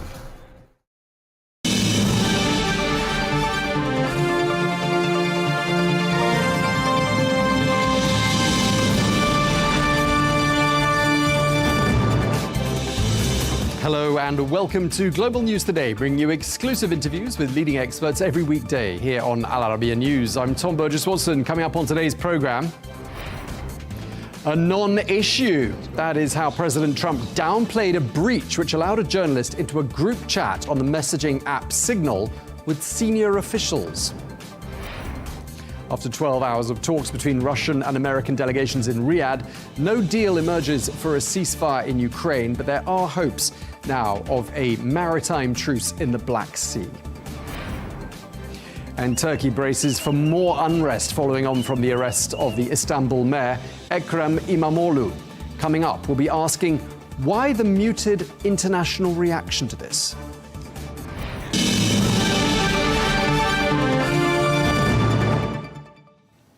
Hello and welcome to the program.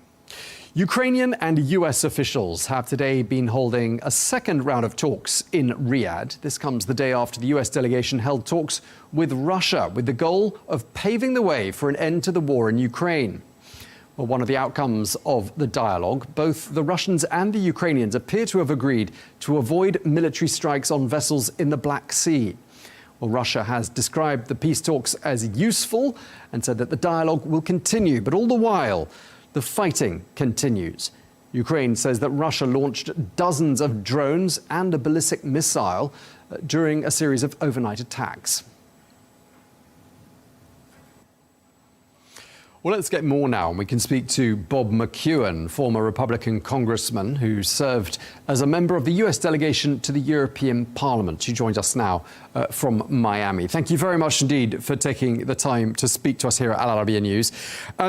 Seems like there have been no major breakthroughs at those talks in Riyadh, but some progress. What are you seeing? What stands out for you? Well, this is upsetting to many of the diplomats because they like to talk, but when it comes down to actually making a decision, they really like to put that off for a decade or two. And so to have a businessman from New York that says, let's do this, okay, if we can't do everything, let's do these two things. Let's move forward on these three or four. That goes against the grain of a comprehensive agreement. Remember, that's what was the decision as to whether or not to have the embassy in Jerusalem. That couldn't be decided for over 50 years because we needed a comprehensive agreement. And Donald Trump said, no, we can do this. We can do this. Let's just do these things. And so what we're seeing is piece by piece, he's putting together an agreement that hopefully will bring an end to a war. And every foreign ministry in the entire EU and every Secretary of State in both the Canada and the United collectively, they never even bothered in 3.5 years to pick up the phone and talk to Putin. So we can see that there'll be some frustrations along the line, but I call this progress.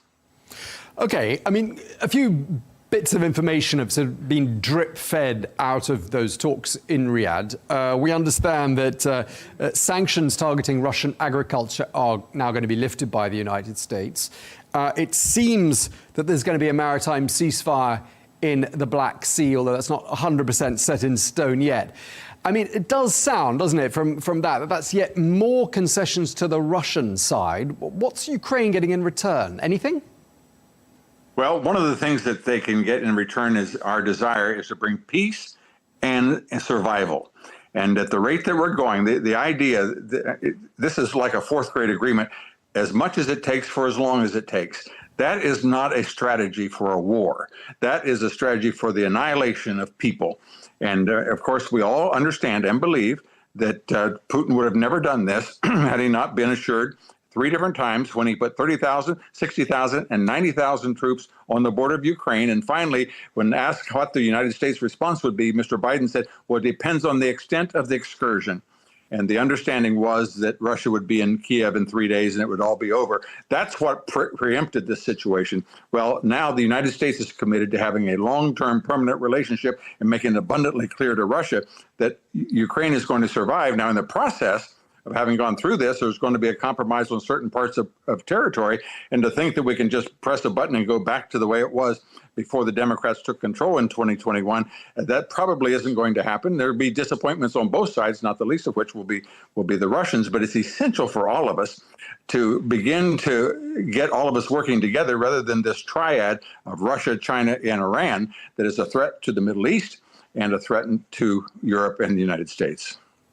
Yeah, I mean, you say ending the war at the touch of a button. I mean, it was supposed to be at the touch of a few buttons and then a telephone call afterwards that was supposed to draw a line under this, and that clearly hasn't happened. Do you think President Trump is likely to be a little bit disappointed, given, as you say, that his expectations were here and what diplomats can deliver is down here? No, Tom, what he thinks and what he sells are not necessarily completely congruous. He knew it was going to be tough, but he needed to convince people that it could be done. And as I mentioned to you, all of the striped pants, pink shirt bedwetters couldn't collectively come up with a solution to this thing. And so he said, piece of cake, we can do it, which of course they ridiculed. But in the process of it, he picked up the phone and Putin says, yeah, I want out of this. And they're systematically walking through it. And I think that this definitely isn't going to last another year, whereas had he not been involved, it could last another decade. I mean, the Trump administration is seen as being a lot more sympathetic to Russia than the previous administration. Do you think that's helping in terms of bringing about a resolution to this? And if so, I mean, how's it bearing fruit? Well, that's a powerful and insightful and important question. I served on the Intelligence Committee, and one of the things that I learned is that the subterranean sub-state is able to create a scenario that they wish to see created. That is, that these people who think that they're reporters, now many of them are just straight out operatives, but many of these, quote, reporters, unquote, have their experts, the people that they go to for insights at the EU, in Brussels or in London or wherever. And they say, well, you know, what you need to understand that behind the scenes, this is what's going on. And that is a scenario that is coordinated among the intelligence services.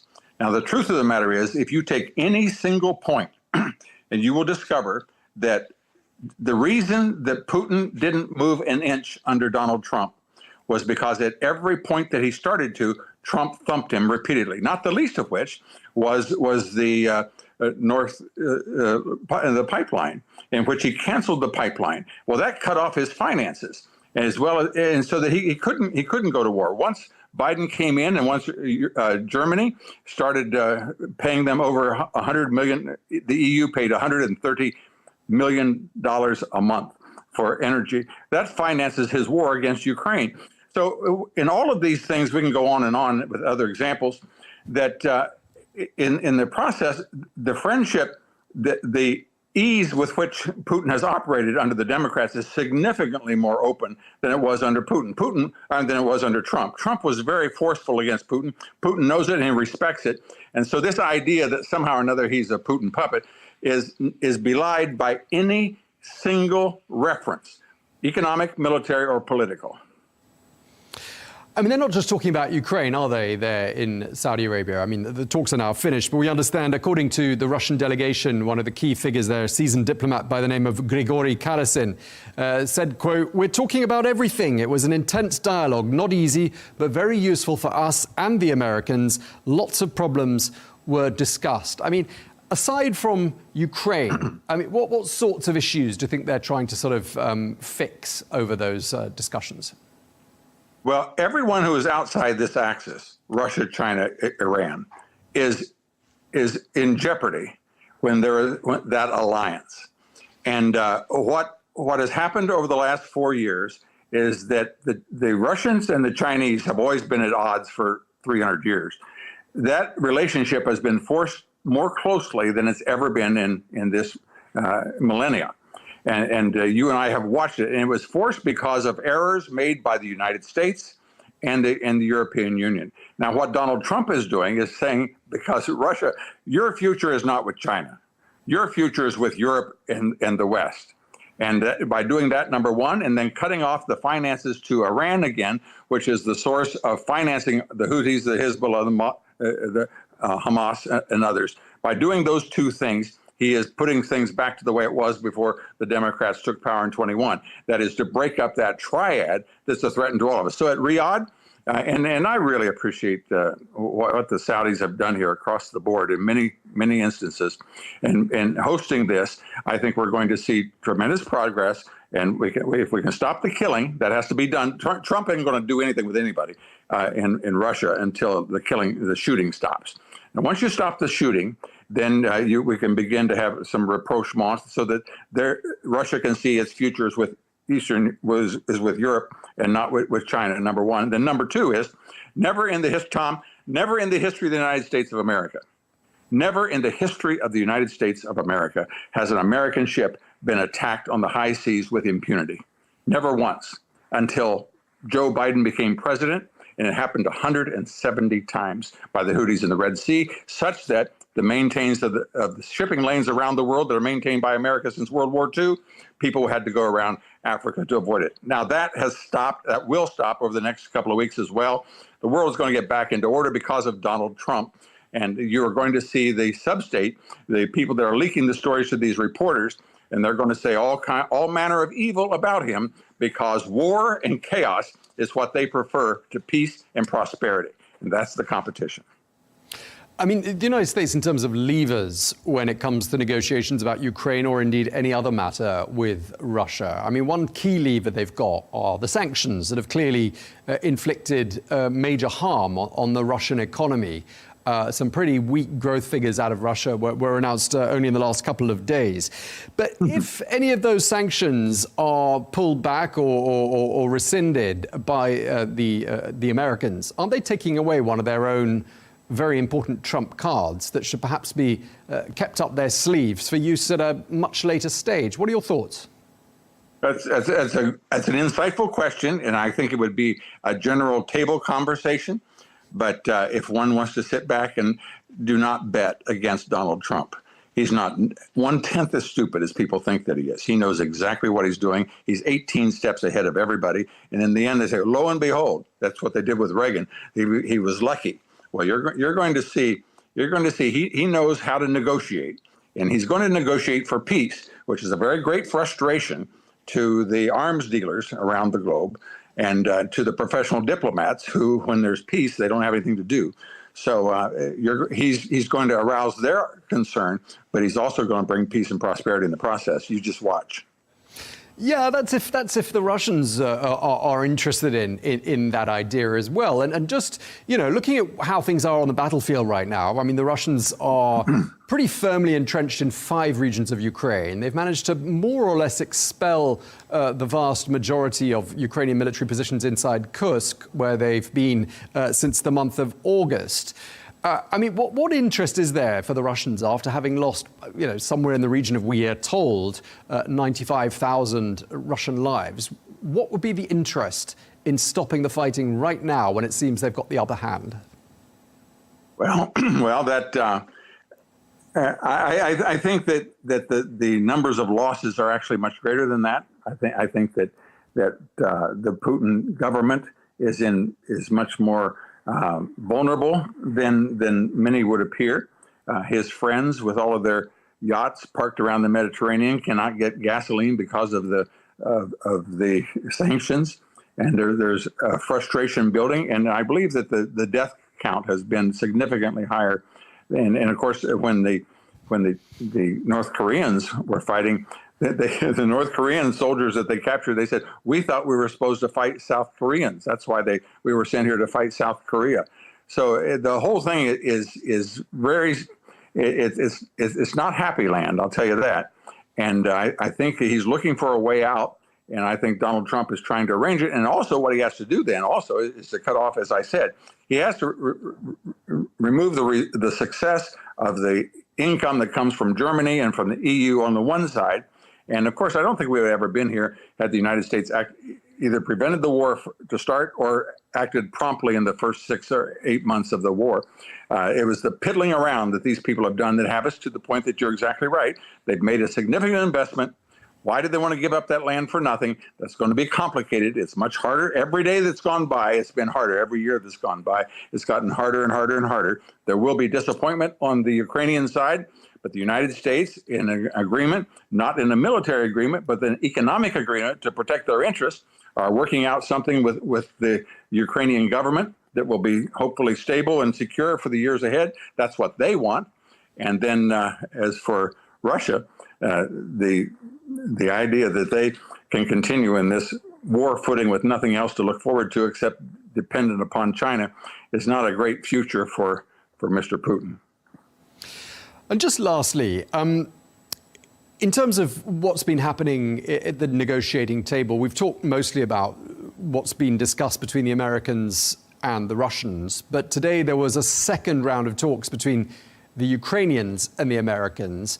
They obviously held a round of talks on Sunday as well, much longer talks. Today's talks were quite brief, we're told. Is there anything we should read into that? And do you think they have managed to sort of patch things up and mend fences? Oh, there's no question. If you read The Art of the Deal, there's a whole chapter on there comes a time when you got to get up and walk out. And pardon me. And Mr. Zelensky met with the Democrats, and they got him all ginned up that he could lecture Trump. And boy, that was a real mistake on his part. And so Mr. Trump showed him to the door and said, that'll be fine. You come back when you're ready to talk. And only a matter of hours in which he called back and said, yes, I'm willing to talk. So, well, the deal that we were going to sign, let's get starting with that again. And so they begin to walk through it. So in the length of the messages there, Trump is the intermediary. And here's what, Tom, we always have to be cautious about. Regardless of what the agreement is, I can tell you, I don't know when it is, if it'll be in 3 weeks or 3 months. Whenever it is, the professional striped pants, pink shirt diplomats are going to just be very, very dismissive of it because they didn't do it. And the fact that a businessman could get together with a couple and knows power. He knows people that are Trump, Putin. There are four things that make for a strong country: economic, military, political, and leadership. And the military in Russia is significantly weaker than it was, except for the nuclear power. Politically, there's not the level of support. Economically, as you know, it has a GDP the size of New York State, but it has strong leadership. That's why Putin is able to do his thing. So when you have somebody that comes across the table who has all the four necessary ingredients, such as the United States with proper leadership, and we haven't had proper leadership, that's why we're in this mess. But now that we have somebody that's with proper leadership, he's going to work this thing out, and I think it's going to be much, much, much better for Ukraine. Ukraine has been under an oligarchy of corruption, often coordinated out of Moscow, by the way, the last several leaders. And Zelensky was a favorite of theirs, and they thought he could just walk in and take it, and he would take his airplane and go to the Mediterranean. That would be the end of it. But the people of Ukraine, not the government, the people of Ukraine said, no, sir, we're not giving up our land. We're not going to be Russians again. And they fought. And that upset the entire equation that the professional diplomats, primarily the Biden administration, they never thought that was going to happen. Then they didn't have any strategy to respond to it. And that's been the 3 years of death and destruction that we've encountered. That's what makes Putin that's what makes Trump so offended. He knows it didn't have to happen. And when it did happen, you didn't know what to do about it. And so now he's got to come in and mop it up. And there will be sadness and drawing the lines and doing the things, as you mentioned with the Black Sea. There's going to have to be accommodations that never would have been there had we had proper leadership. That tells every one of us that when we go to vote, we need to be very cautious about the leaders that we elect, because it takes a long time to clean up after a rotten leader. All right, we're going to have to leave it there. Thank you very much. It's a real pleasure talking to you. Bob McEwen, thank you very much indeed for your time. Thank you, Tom. Well, let's get more analysis now from Michael Carpenter, former US ambassador to the Organization for Security and Cooperation in Europe under President Biden. Ambassador Carpenter joins us now from Washington. Great to have you with us. You also served as the Deputy Assistant Secretary of Defense for Russia, Ukraine and Eurasia. So I'm sure you're keeping a very close eye on what's happening in Riyadh. It seems the US-Russia negotiations ended without a major breakthrough, but there have been some mini breakthroughs. Are we getting closer, do you think, to a broader ceasefire agreement? Well, unfortunately, I wish that were the case. I don't think that's what we're seeing.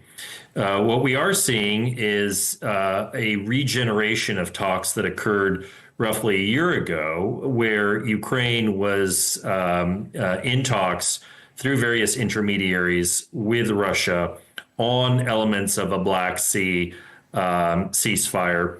In fact, previously there was a sort of a tacit agreement between Ukraine and Russia not to strike each other's critical energy infrastructure. And so that is now factoring as an issue in the conversation that's being mediated by the United States. And then, of course, Ukraine and Russia have long had various channels through which they have exchanged prisoners. And so that continues as well. So in those three areas of humanitarian exchanges, maritime ceasefire, and energy infrastructure ceasefire, or at least a moratorium on strikes of some sort, those are conversations that have been ongoing for more than a year, for several years, and are being regenerated. Now, I don't think that leads to a permanent ceasefire, because I don't think the fundamentals of this war have changed. And we can discuss that later, but I don't think this presages anything larger than what we've seen so far. I mean, clearly no major breakthrough, as I said before the question started, but some small steps, and isn't getting to the point that we have a major breakthrough about some of these mini breakthroughs collectively paving the way to that sort of broader, perhaps 30-day ceasefire and then a more lasting peace beyond that. Isn't that what this is all about, mini steps? Yeah, I think that is the strategy. I'm fully supportive of having some sort of a moratorium on strikes in the Black Sea to allow for commercial shipping, and especially for Ukrainian goods, agricultural goods, to be able to leave Ukrainian ports and go to various destinations around the world and feed hungry people. And then, of course, a moratorium on energy strikes would also be very positive. I don't think, however, that adds up to something bigger. So let me tell you why. Because look, the fundamentals of this war have not changed. Vladimir Putin wants to control Ukraine. He has always had that aim. He's been very clear about his objectives, and he has not moved one iota from his maximalist aims, which are to control the Crimean Peninsula, which he already controls, but to control it de jure, to also control in full the 4 regions of Ukraine that he currently partially controls, to ensure that Ukraine can never join NATO and that no NATO forces will deploy ever to Ukraine, and then to cap the size of the Ukrainian military over the long term by preventing its rearmament. Those are his conditions. He has not shifted from those conditions, and that amounts essentially to the capitulation of Ukraine. So I don't see how there is any space between the Ukrainian position and the Russian position where a deal can be struck, at least not in the near term. Yeah, and I mean, we were just speaking to our guests earlier on and discussing how perhaps that stems from the fact that Russia is doing, by all accounts, better on the battlefield than it has been for quite some time, and that there's presumably very little appetite to pull back at this stage. Well, so far, this administration has applied considerable pressure to Ukraine to get President Zelensky to the table. That included a cutoff of intelligence sharing with the Ukrainian military, which was essential, really, really important for Ukraine to be able to prosecute the war using that intelligence. And then also a temporary cutoff of security assistance that also showed the Ukrainians that, you know, if they did not accede to the demands of this administration, that potentially all of their remaining security assistance from the United States would be jeopardized. However, no such leverage has been applied to Russia. You know, there were sanctions in place. There remains considerable sanctions in place from the European Union and from the United States, but nothing additional has been put on the table by the current U.S. administration to compel Vladimir Putin to negotiate in good faith. So in the absence of that, I don't see how Putin backs off from his maximalist aims. Yeah, indeed. And we're hearing, in fact, the opposite's happened. Sanctions targeting the Russian agricultural sector are reported to have been lifted. I mean, if that's the case, I mean, does it sound to you, because I mean, sanctions look like being one of the Trump administration's most powerful levers in these negotiations. Does it sound to you like they're using those levers in the best possible way in terms of achieving an outcome to these talks?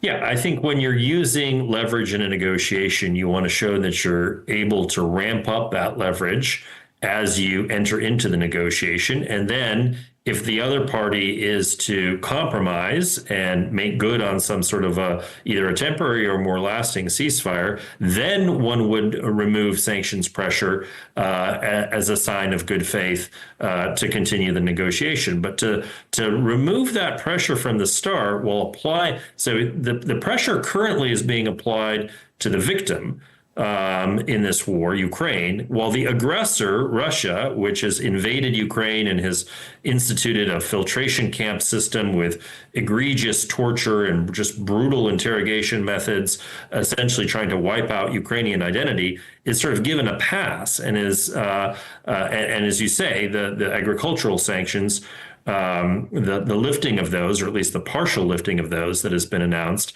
removes some of that leverage and pressure on Moscow. So if anything, the causation is running in the reverse direction from where you would expect it to be. Do you think the American delegation goes back to the United States with just enough to show for their efforts there in Riyadh, or do you think they're going back empty-handed? Well, I think Ukraine, again, will be very happy to enter into an agreement that sees more humanitarian exchanges, that has a pause on strikes on commercial ships in the Black Sea, and that allows for its energy grid to be reconstituted and repaired over the coming months. Whether they can agree to Putin's maximalist aims, you know, I think no Ukrainian leader could agree to that, not Zelensky, not anybody else. And so, again, I think the larger piece remains elusive. And obviously, you know Europe well, having, you know, your previous job, as we were saying, as we brought you into the conversation, was former ambassador to the Organization for Security and Cooperation in Europe under President Biden. I'd like to ask you whether you think Europe is being sufficiently listened to and involved in this process, or perhaps do you think they're right to be concerned that President Trump could be about to strike a deal with President Putin that undermines their security? Well, European leaders very much want to have a seat at the table.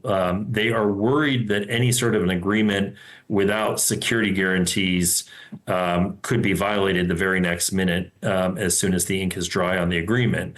And so the Europeans want to be able to support Ukraine. They want to be able to provide that leverage and support leverage on Russia and support for Ukraine. However, the Trump administration holds a lot of cards here in terms of security assistance, in terms of intelligence sharing. The United States has been the largest military supporter of Ukraine since the beginning of this full-scale invasion. And so it's going to be very difficult for the Europeans to find a way to have a meeting of the minds with this administration and to really be applying the same negotiating strategy to both sides of this war. Okay, well, we're going to have to leave it there because we're out of time, but it's been a real pleasure speaking to you. Ambassador Michael Carpenter, thank you very much indeed for your time. Thank you.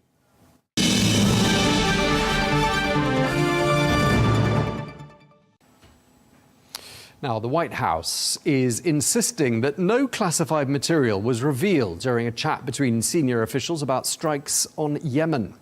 Well, the editor-in-chief of The Atlantic, Jeffrey Goldberg, revealed in an article that U.S. national security leaders, amongst them the U.S. Secretary of State Marco Rubio, the Defense Secretary Pete Hegseth, and the Vice President J.D. Vance, had inadvertently included him on a group chat about upcoming military strikes in Yemen. Well, Goldberg says that in their exchange on the messaging service Signal, these high-level officials had laid out plans which included precise information about weapons packages, targets, and the timing of the attack. Well, in his article, Goldberg said he received a connection request on Signal on the 11th of March from a user with the name Mike Waltz, that's the National Security Advisor, but with no further explanation. Then on the 13th of March, he says he was added to a group chat also on Signal entitled Houthi PC Small Group. I received the attack plan from Pete Hegseth at 11:44 a.m. that Saturday, March 15th, and then saw the attack plan said that 1:45 p.m. Eastern Time, that the first bombs would be dropping in Yemen. Until that moment, until that period elapsed, the 2-hour period between that text and the first bombs being dropped, I thought it was a hoax. But what I did know was that the obvious answer was that this is a real conversation of the national security leadership of the United States. Seemed improbable to me, because why would they do it on Signal?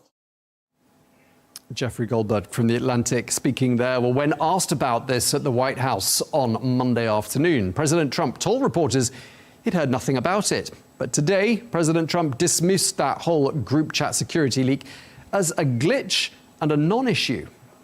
I'm not a big fan of The Atlantic. To me, it's a magazine that's going out of business. I think it's not much of a magazine, but I know nothing about it. You're saying that they had what? They were using Signal to coordinate on sensitive materials and having to do with what? Having to do with what? What were they talking about? With the Houthis. The Houthis? You mean the attack on the Houthis? Right. Well, it couldn't have been very effective, because the attack was very effective, I can tell you that. President Trump speaking there. Well, there have been calls for those involved in the security breach to resign. Ken Martin, the chair of the Democratic National Committee, called on Pete Hegseth to resign or be fired from his position as Defense Secretary. Well, earlier on, Hegseth referred to Goldberg, that's the editor of The Atlantic, as, quote, a guy who peddles in garbage. Talking about a deceitful and highly discredited so-called journalist who's made a profession of peddling hoaxes time and time again, to include the hoaxes of Russia, or the fine people on both sides hoax, or suckers and losers hoax. So this is the guy that peddles in garbage. This is what he does. I would love to comment on the Houthi campaign because of the skill and courage of our troops. Pete Hegseth speaking there. Well, to discuss this issue with us, we're joined by Dennis Wilder, former Deputy Assistant Director of the CIA and Special Assistant to George W. Bush, who joins us from Washington. Thank you very much indeed for speaking to us. We're also joined by Sam Nunberg, former advisor to President Trump, who joins us from West Palm Beach in Florida. Thank you both very much indeed for taking the time to speak to us. Let me start with you, Dennis. War plans discussed there for military strikes in Yemen. Is this the sort of thing that high-ranking officials should be discussing on a forum like Signal? What are your thoughts? Well, let me just say that I was 36 years in the intelligence community, 6 years on the National Security Council. I have never in my experience ever heard of anything like this. White House Communications Agency builds exquisite systems that they install in our homes. They put SCIFs in our homes. These are classified areas for us to discuss operational matters, covert actions, war plans, whatever. The whole point is to have an exclusive U.S. government system fully maintained for these kinds of conversations. Why anybody would think that Signal, a commercial system that can be broken, would be an appropriate place to discuss such matters is beyond me. Okay, Sam, let me turn to you. We've got the Defense Secretary Pete Hegseth, the Vice President J.D. Vance, the Secretary of State Marco Rubio, John Ratcliffe, Director of the CIA, Tulsi Gabbard, discussing matters of state importance, of national security. Should they be doing it on Signal? Well, I'm not an expert, or like my co-panelist here, Dennis, on what they should or they shouldn't be doing in terms of that. What I would say is perhaps it's the most problematic that they added Jeffrey Goldberg, of all reporters, to this conversation. As Pete Hegseth said earlier, Jeffrey Goldberg has had extremely negative reporting on Donald Trump, reporting going back as early as 2020 with background sourcing. And if there was anybody else they would have included, I think that it would be less of a story. On the other hand, what you do see with the response from the White House is they're not defending per se that they use Signal, but what they are saying is focus on what this mission is. And the mission is bombing the Houthis. The mission is clearing the navigation lanes. The mission is making sure the commons of navigation, the commons of trade are open. And that is a responsibility of the United States. And that is something that was abdicated under the previous administration. I'll shortly say that I would remind this audience, and I'm sure Dennis remembers, that one of the first acts of the Biden administration was removing the Houthis from the terrorist watch list. And, this administration has inherited a very problematic national security scenario in that area of the world, and they are taking care of business there. So what I did see, and I wish I wasn't able to read this in the Atlantic, but what I did see was, and I did read the article, was decisive action taken.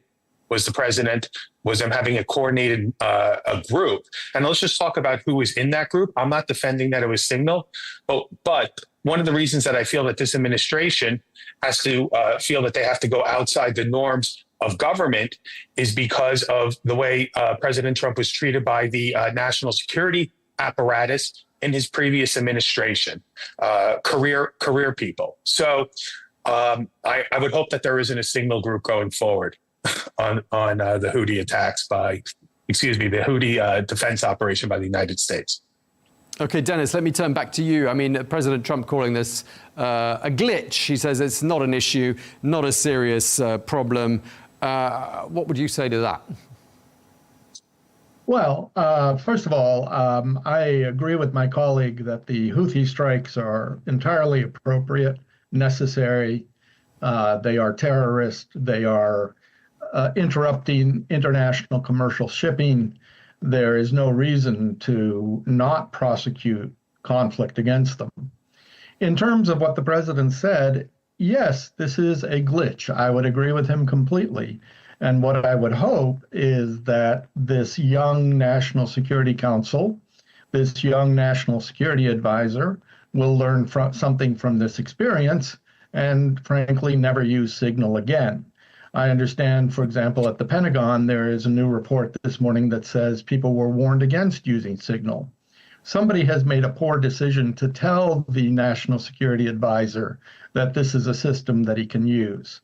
So this is an error made by a new administration. I would hope they learn the lessons, and I would hope they never put a reporter on any of their internal communications again. Sure. I mean, it looks like that particular error lies at the feet of Mike Waltz, because that's where the signal invitation initiated from. He is, of course, for the benefit of our viewers, President Trump's national security advisor. But just going back to you, Sam, I mean, they're lucky in a way that Jeffrey Goldberg of The Atlantic was the recipient, because he, I mean, perhaps you don't agree, but he seems to have done everything the way he should have done. He flagged this up, and he left that forum. But he could have stuck around, couldn't he, and been party to some pretty interesting information. Well, in fact, he was party to some information there, as he claims at least, and he didn't show it in the article. There were plans given in advance of the attack, something like 2 hours. He had advance notice. Look, I'm not here to criticize his actions here. I was just talking about past reporting on President Trump, which I do find pretty reckless and pretty unprofessional. I don't even want to talk about the articles, but he tried to pull one out right before this election too in 2024, and it was just completely ignored by the media. But yes, I would say, he did leave the chat, and he notified them, and he reported it. And I do think that the American people deserve to know about this. And as Dennis said, this shouldn't happen again, and I hope they learn from it. And in terms of what we learned from all of this, both of you, let me listen to you're just there and you give us a short answer, Sam. Let me ask you first, what stood out for you in terms of what we learned from this little fly on the wall experience that we were given thanks to that glitch? What was interesting to me was obviously Vice President Vance's comment. I'm assuming that he was not in the meeting in the Situation Room when the president had decided to go forward with the attack within 24 hours. And what we saw then was Stephen Miller, who's now deputy chief of staff. I remember working with Stephen when he was like number 3 in then Senator Jeff Sessions' office. And Stephen decisively say that the president has already decided to take action here, and they're going to move forward. What I also was interested in seeing was that they, not within this chat, but what they have also said was that they've asked Israel not to respond to these attacks, similar to recent retaliatory attacks by the Houthis, similar to, let's say, when Saddam Hussein attacked Israel in 1991 during the Gulf War, and Israel has so far taken the advice of the United States. What I would also say, though, is one more point, is that perhaps this is even worse for the Houthis, because making this mistake with Signal certainly means that if they weren't going to, if the United States military was not going to be ordered by the president to finish this mission decisively, I can assure you they certainly are now. Okay, Dennis, let me ask you for your opinion in terms of what we garnered from those snippets given to us by Jeffrey Goldberg. Well, what I'm interested in, because of my experience on the National Security Council, is who the players were who were asked to be part of this decision-making process. I'm glad, for example, to see that the National Security Advisor had J.D. Vance, the Vice President, involved. J.D. Vance spoke his mind. That is what you're supposed to do in these kinds of meetings. He gave an opinion, and that's good to see. It means that the national security decision-making process is working. Now, as was noted, the president had made some decisions, so J.D. Vance to some degree was overruled, but that is also part of the national security process. So the good news here is that the national security process is working, and this demonstrated it, and that people are able to speak up in these meetings and make their positions known. Just lastly, Dennis, to you, just really quickly, if you will, should anyone be punished? If this was the work of a lower-level officer on the National Security Council and violated norms, absolutely.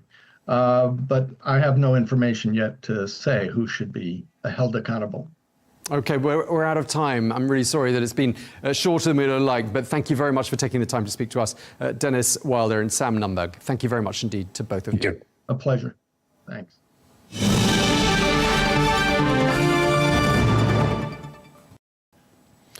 Now, Monday night was a sixth night of protests in Turkey, for which President Recep Tayyip Erdogan is blaming opposition parties.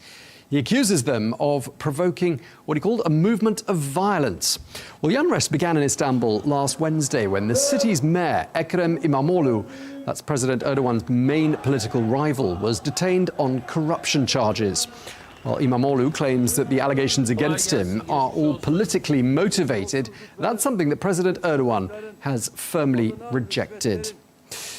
Well, let's get more now. We can speak to Sedef Kabash, who is a Turkish journalist who was herself jailed back in 2022 after reciting a Turkish proverb viewed as being insulting to President Erdogan. She joins us now from Istanbul. Thank you very much indeed for taking the time to speak to us. I'd just like to start by asking you, what is your interpretation of what's been happening in Turkey during the course of these last 7 days? I would like to have a look at the starting point. These protests are not today's issue, actually. The real problem, I believe, stems from the problems created by the current government, namely the AKP, which has been in power alone for almost a quarter of a century.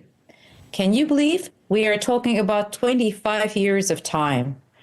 Over these 25 years of time, imagine how many things changed in the world, but we still have the same government. And Erdogan is a leader who is at the same time the prime minister, the president of the country, used to be the prime minister and now the president of the country. He received all this power using the democratic rights. But once he has the power, once his power has been consolidated, he is now signing policies or practices which are mostly aiming to eliminate democracy. So this is one of the problems why people are on the streets. And we are also witnessing Turkey rapidly moving away from democratic criteria, such as freedom of speech, free press, the rule of law, right to vote or to be voted, free and fair elections. For example, you might know that Turkey is no longer on the list of democratic countries, but being categorized as hybrid, which is somewhere between democracy and autocracy. And the very recent events actually made Turkey has taken a huge step into the category of an autocratic country. So this is another reason why people are on the streets and making all these protests against the ruling government. On the other hand, So I was just going to say, I mean, President Erdogan seems to be saying that what he called this show, and he's talking about the protests and the demonstrations, he says it's about to fizzle out and that it's all going to die down. You're saying this is anger that's been simmering for quite some time and the lid has been kept on it. Do you see this anger perhaps being contained by the authorities, or do you think this is, on this occasion, we're going to see it spread far and wide? Well, there is a huge dissatisfaction about what is going on in Turkey in terms of democracy, in terms of freedom, in terms of economy. For example, the situation in the economy is also not very bright. While those who govern and who consider these people on the street as vandals, they are those who are enjoying a palace life, a very luxurious living standards, while young people or people living in different parts of the country, let's say 85% of the population actually, are really literally struggling to live below the poverty level. Average retirement salaries or minimum wage cannot make people afford even to buy the basic food to feed their family. So what are they going to do? I mean, what are they going to do other than uprise or make their voice heard. I mean, how can you live under these circumstances? So there are serious problems, on the other hand, in education system, in health system, in the culture, industry, production, and also, above all, trust in judicial system is very low. More than 80% of the population, they say they do not trust in the judiciary. Okay. Which is a very scary amount. So what they're going to impose on the people, they say you just shut your mouth, stay at home, and just endure the policies that we are imposing on us. And this is just simply not acceptable. Okay, I mean, you're making it sound like this is about an awful lot more than just Ekrem İmamoğlu being jailed. But just turning our attention back to him as a person, I mean, is he really someone who is capable of beating President Erdogan at the ballot box when there's another election? And does he have a political future? Well, İmamoğlu has destroyed the myth about Erdogan, who's considered to be an undefeatable leader. This is not the case anymore. İmamoğlu defeated him 3 times. And this is a very difficult situation to digest for a leader who is in power for 25 years, as I said earlier. And for example, that's why when İmamoğlu was elected as the mayor of Istanbul Metropolitan Municipality, this first election, when he won against Erdogan, you know what happened? The team of Erdogan put a great pressure on the Supreme Electoral Board, and they had the elections cancelled. Imagine 16 million voters living in Istanbul had to vote once again. But what happened? The support to İmamoğlu increased unexpectedly in the second election. And last year, İmamoğlu won the third time against Erdogan. So obviously, he is a political figure receiving support from all segments of the people, from east to west, from rural to urban, from young to elderly, from Turkish to Kurdish. There is a great support from all segments of the public towards İmamoğlu. So obviously, he turns up to be a great rival and a big threat for the palace regime, for Erdogan.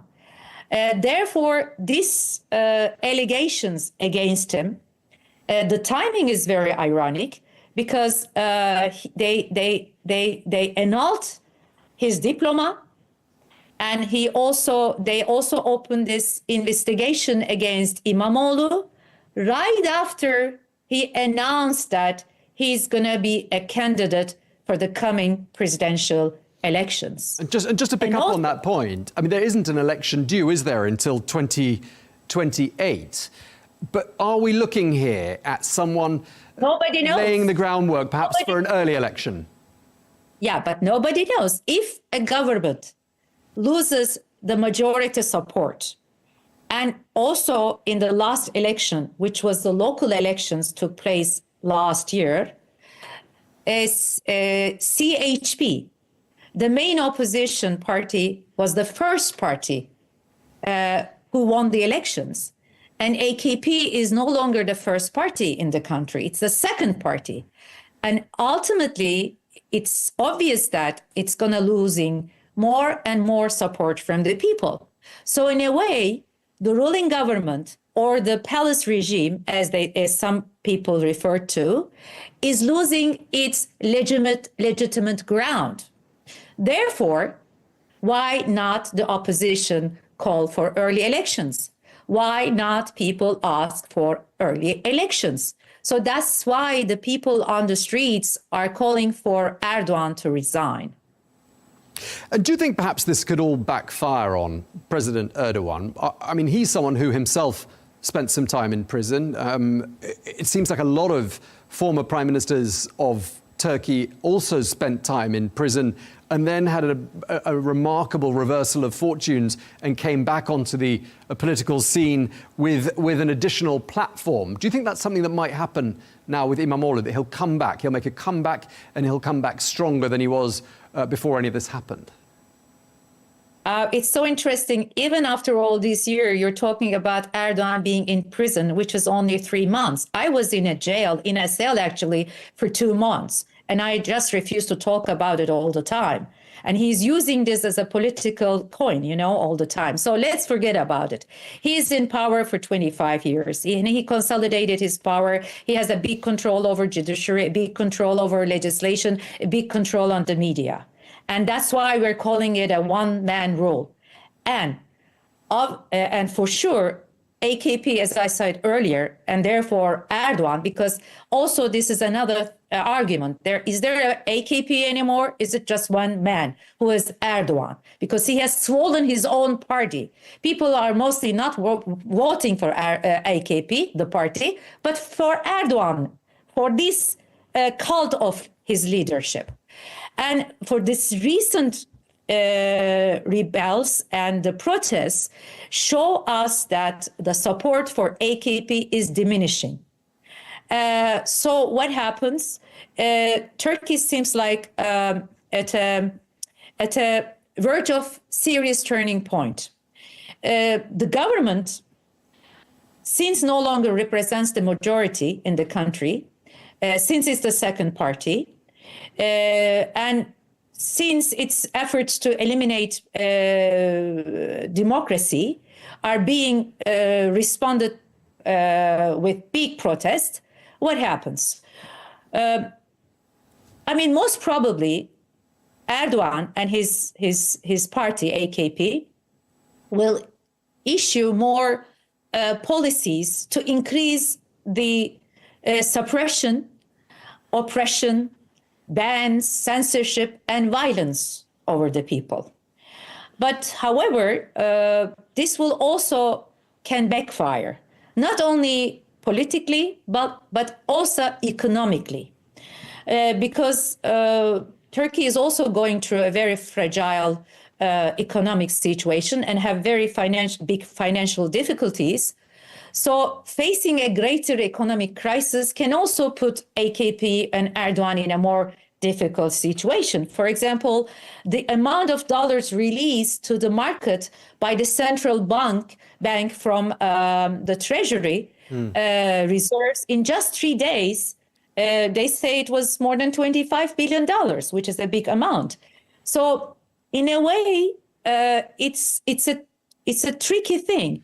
Sure. On one hand, AKP would put more pressure on people so that they will shut up and implement more anti-democratic policies. But on the other hand, he will never be considered as a democratic country when he goes outside and asks for credits to, in a way, balance this economic crisis. Also, I believe the people in Turkey, despite the rule of AKP for a quarter of a century, they did not give up their rights to struggle for democracy and to preserve their freedom. So in that respect, I believe these people on the street should receive some credits for that. Sure. So instead of referring them as vandals, I believe they are citizens who are aware of their rights and who have big concerns about Turkey's future. Okay, Senev, I just want to, sorry to cut you short, I just want to ask you just lastly a question about the timing of all of this, because you mentioned the economy and clearly foreign investors are pretty spooked about what's been happening in Turkey. But on the other hand, what can the international community do? Because we're not hearing much condemnation from Europe. It seems the Europeans don't want to antagonize their NATO ally Turkey. They need Turkey for Ukraine. They need Turkey to help stabilize Syria. Do you think this is all part of the calculation as to why perhaps there is no recourse on the part of Western powers? Let's make a comparison when people on the streets in Serbia and asking the government to resign, it's considered to be a democratic right, right? And this is how it's been reflected on the international arena. But how about when people protest in Turkey? Isn't it a democratic right to protest and ask for the government to resign? Yes, it is. It is. But actually, those countries like United States of America or the European Union members, who are mostly holding the title of being democratic and see themselves as the authority to give the lessons of democracy to the rest of the world, somehow they have kept their mouth shut. They play the role as a deaf or blind. Why is that? What happened? Why they're so silent? Why they don't make any comments? We don't know the real facts, but we can make some estimations. Someone can easily say, most probably there has been a deal between Trump and Erdogan behind the scenes that we don't know about, but which we can make some estimations regards to the policies in Syria and what is going on in Gaza.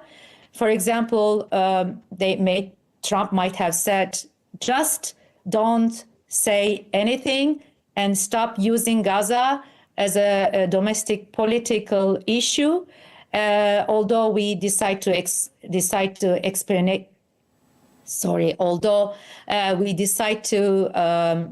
expel the people, the Palestinians from Gaza, okay? So don't speak up about the expulsion of Palestinians from Gaza. Don't speak up about the establishment of a Kurdish state in northern Syria and Iraq. And in return, will ignore or play the blind and the deaf role when you issue some anti-democratic practices or policies in the country. This might be a deal. Okay. We don't know. Okay. And also the same thing goes with the European Union. You know, the European Union also try to have good relations with Erdogan, no matter how sometimes might be anti-democratic he is, because the Europe don't want Turkey to open the borders in regards to all these refugees. Sure. They are supporting Erdogan since he's the one who's stopping the flow of refugees at the border of Turkey. And imagine, we have the foreign population in our country, which has reached 15 million people, which is almost 20% of the population.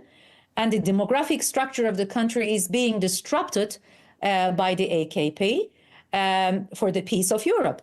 And this is another reason people are on the street. Okay, I'm so sorry. We're going to have to leave it there. It's been really interesting talking to you. We really appreciate your time. Sedef Kabash, Turkish journalist, thank you very much indeed for speaking to Al Arabiya News. Thank you.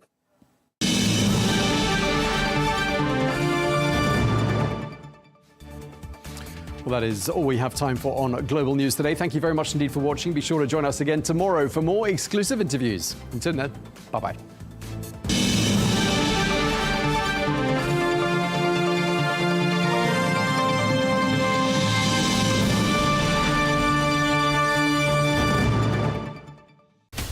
From the White House to Gaza, Kiev to Beijing, elections, economics and the environment compete with conflicts and other complex issues for our attention.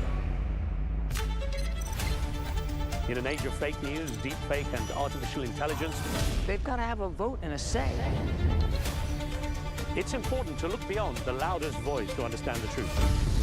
From newsmakers to groundbreakers, my campaign is going very well. Presidents, prime ministers, princes and peacemakers, and cultural tastemakers. As Arabs, as Middle Eastern, we're too emotional. Join me on the Rizkan Show for empowering conversation. At Al Arabiya News, we go beyond the headlines. From the latest breaking news to in-depth coverage of global events. We're not bought or sold. Nobody owns us. The loss of life, the destruction of property. The conflicts are such a terrible thing. Context and analysis to help you see the full picture. The world is in a very dangerous place. Join us on Arabiya News, It's very impressive. where knowledge meets perspective.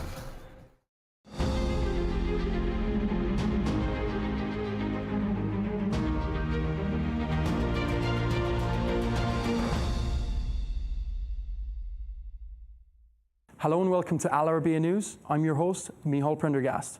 I'm thrilled to say I'm joined by the star of Shark Tank USA and millionaire investor, Kevin O'Leary.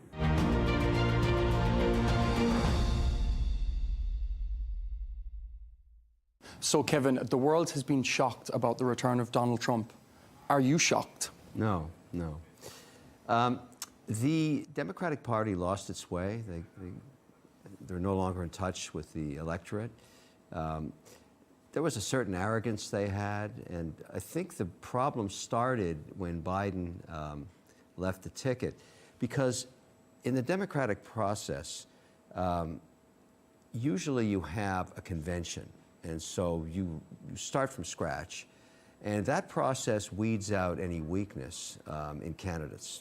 If they have an inability to articulate their position, for example, or they're not able to debate their colleagues or whatever. But the other advantage of the convention, and there's been many very famous conventions back as far as the 40s, 50s, and 60s, is that the party realigns itself with a new message because it's trying to figure out what's the best candidate for the times.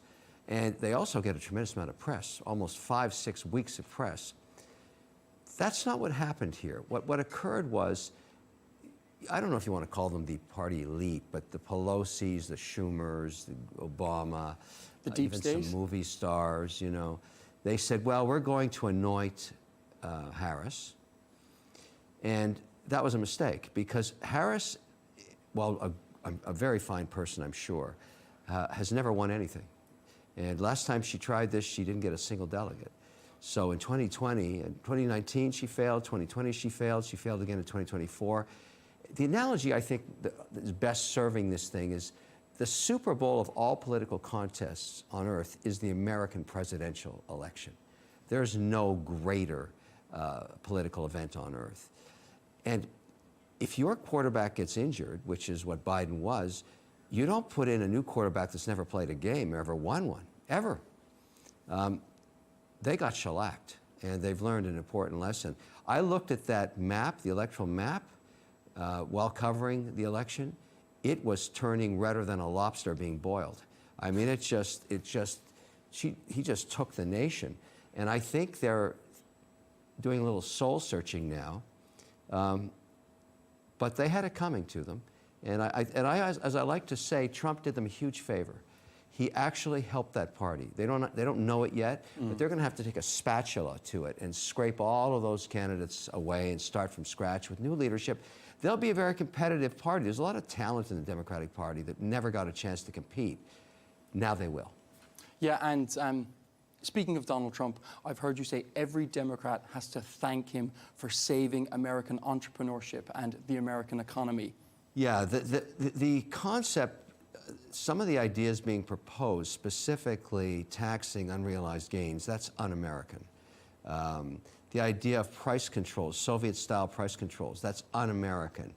The focus on gender identity was not the #1 concern of people that can't even afford chicken on their kitchen table. So when you get that lost, the system corrects itself, and that's exactly what happened. That's the amazing thing about democracy. When you try and stretch it too far in any direction, boom, it self-corrects. Now, you happen to be in the way of the self-correction, you get decimated, and that's what happened to that party. Yes, and the effect of social media has been really interesting. Obviously, Elon Musk has played a huge part. Obviously, he paid it $44 billion. Do you see that as a good investment in the future of free speech?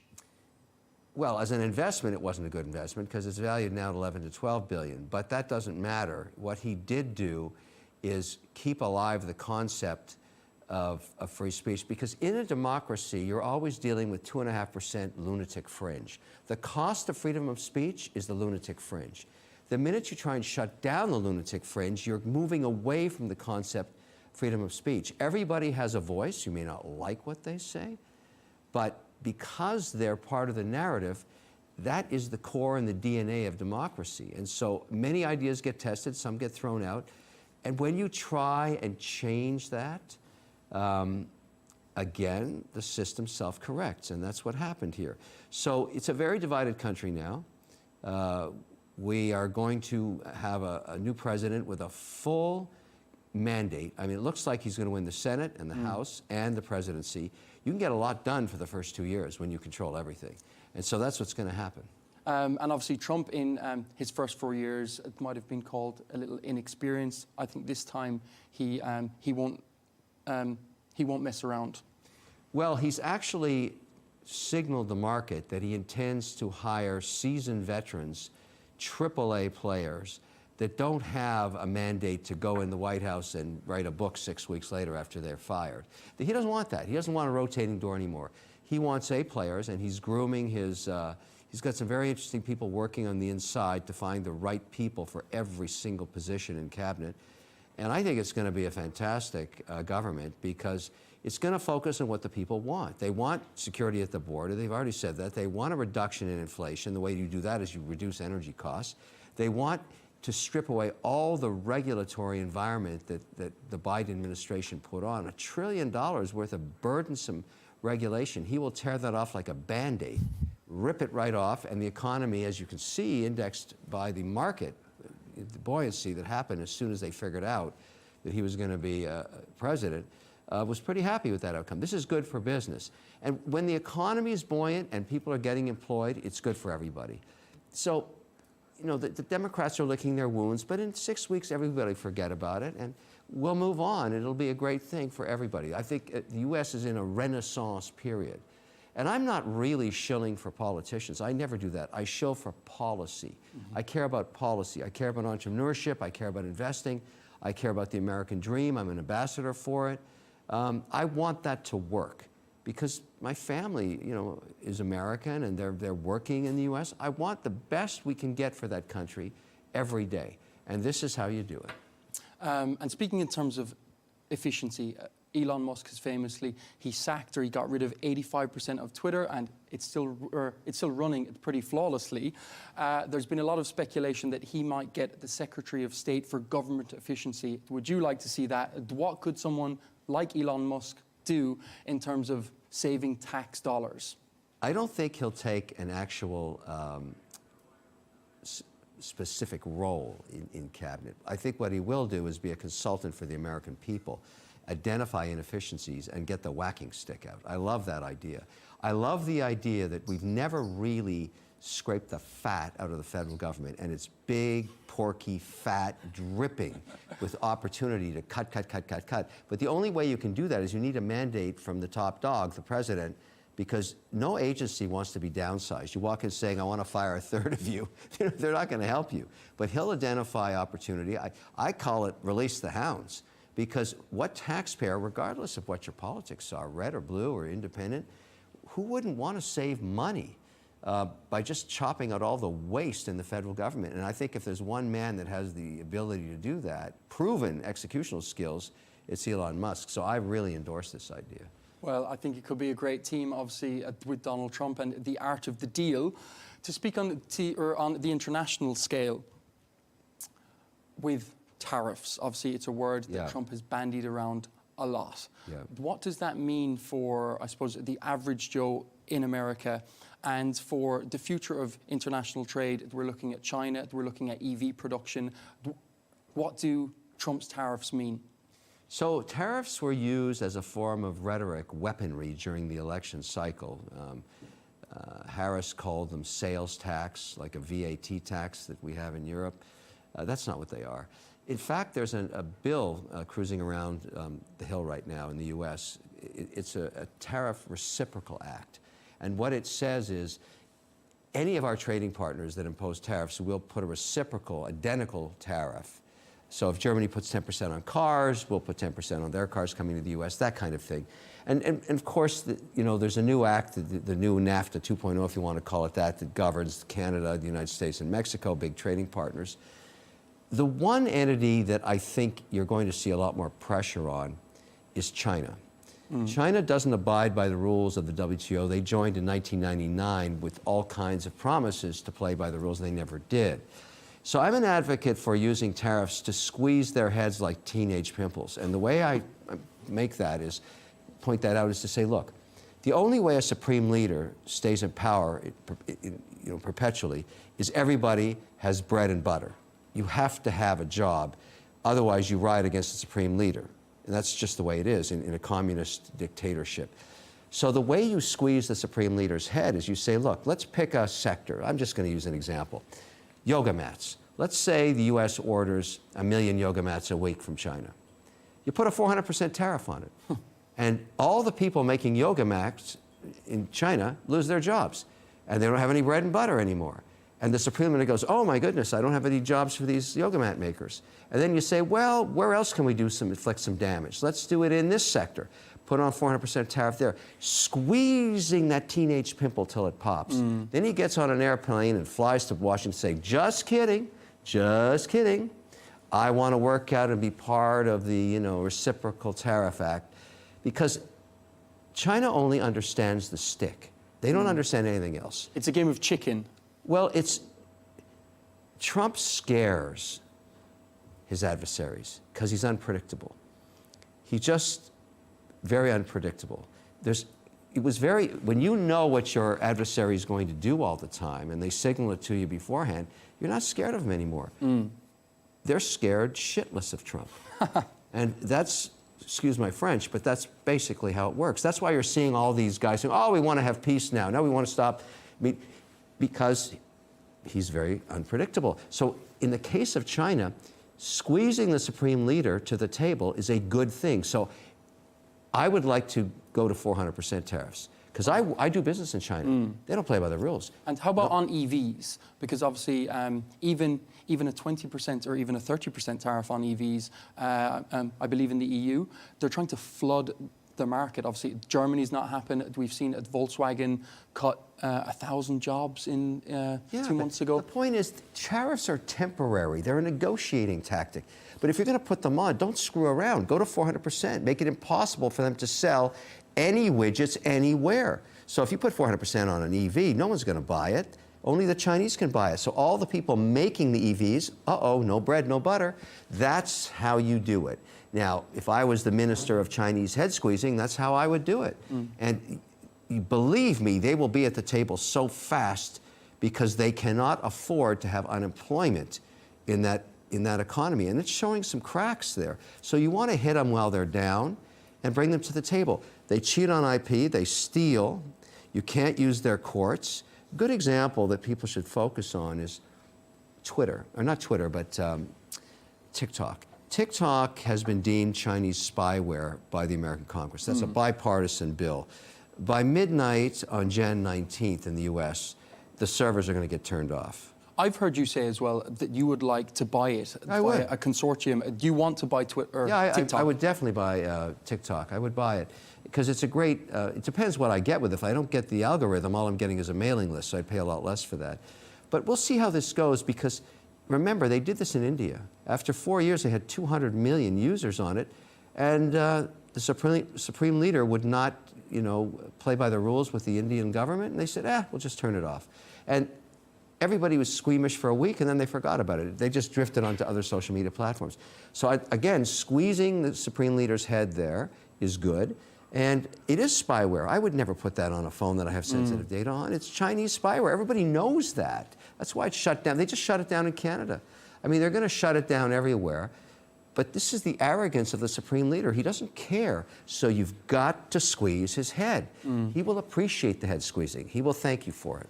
And is it the same, obviously, with the likes of Vladimir Putin and the war between Israel and Hamas? War is not good for business. Do you think Trump is going to have a large enough impact? He said famously, I will stop the wars within the first day of office. Do you think that's true? Putin is understands force. Not a very nice guy. He's killed a lot of people. But 25,000 young Russians a month lose their lives. He's buying their services now. There's no more patriots left. You get coffin money, your family gets a house, but you go die or get blown up. That's pretty brutal. So I would think giving him a call and saying, look, you know, I've been thinking about this war. I don't like it. I don't want to pay for the Ukrainian costs, and I want it to stop. Come to the table, or I'll do something that will really surprise you, which is probably what people worry about with Trump, because we saw how he ended the Syrian conflict by just saying, I'm going to kill this guy, and he did. And I think that kind of erratic nature is what these adversaries worry about. Now, a lot of NATO players don't like to hear this, but I think war's horrible. I think all these people and children losing their lives is horrible. It's just, somebody has to stop this. Exactly, and on a human level, but as well as obviously markets. So it affects the bread and butter as well. So you're taking food off of people's tables, affecting jobs, as well as the human suffering. It's bad all around. It is. So I think people are willing to try a different way. Now, whether Trump's successful or not, we'll see. But this carnage of death of young children, I can't watch it anymore. No one can. Of course. It's got to stop. Then, moving on to cryptocurrency, we've seen markets as well as the price of Bitcoin increase. It broke $72,000, I believe, in the past few days. Do you believe under Trump, what is the height that you think it can get to under a Trump presidency? So Trump has signaled, and the market knows this, that he is in favor of digital payment system, which includes Bitcoin, which is an asset class. I'm not saying that's a digital payment system, but it's no different than gold. I mean, you can own some gold, you can own some Bitcoin. I own both. What the problem is, we don't have institutional support for it yet because it's not regulated in the U.S. The way other commodities are. So the rumor on the street is that the CFTC, which regulates commodities, is going to get the mandate for crypto, and they're looking for someone to run it. And they'll probably take a lot of that away from Gensler at the SEC, who's been litigating this sector, and successfully, I might add. He's, all the crypto cowboys, like Binance, CZ, he's a felon now. You know what happened to Sam Bankman-Fried. So people that took on Gensler all lost, and this is probably a good thing. So we move into a phase now where it's going to be regulated. There's a lot of optimism about it. Here in Abu Dhabi, we have the M2 exchange, which is a very interesting idea because it's completely compliant with its regulator. I see a lot of upside coming in crypto. And a figure, just briefly, do you think, what's the limit? Do you think it can reach 200K under a Trump presidency? I think we'll all see 100,000 shortly. I feel everybody should have 5% weighting in gold in their portfolio. Nothing wrong with 5% weighting in Bitcoin. I mean, why not? I mean, unless you really think, and you don't have to do this, I'm just saying alternative asset classes in times of uncertainty and inflation are good.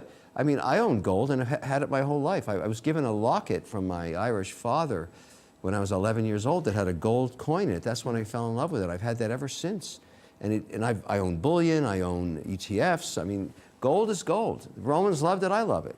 Bitcoin is the new, it's not as old as gold, but it's performed very well for me. Yeah, and just lastly, speaking on gold, obviously to have Kevin O'Leary, Mr. Wonderful in the studio, it would be a shame if I didn't ask about watches. You are, I would say, the most famous watch collector in the world now, doing millions of views on YouTube every month with the likes of Teddy Baldassar. He has just opened his new watch shop. I want to ask you, would you ever think of entering the watch strap business? The red bands are... They're synonymous with you. It's a great question, but what I've learned about watch collecting and getting access, I mean, the thing that in my journey into horology is, in order to get watchmakers that are really unique, who make only a few pieces a year, you need to be known as a collector. And what does that mean? It means that you support the art.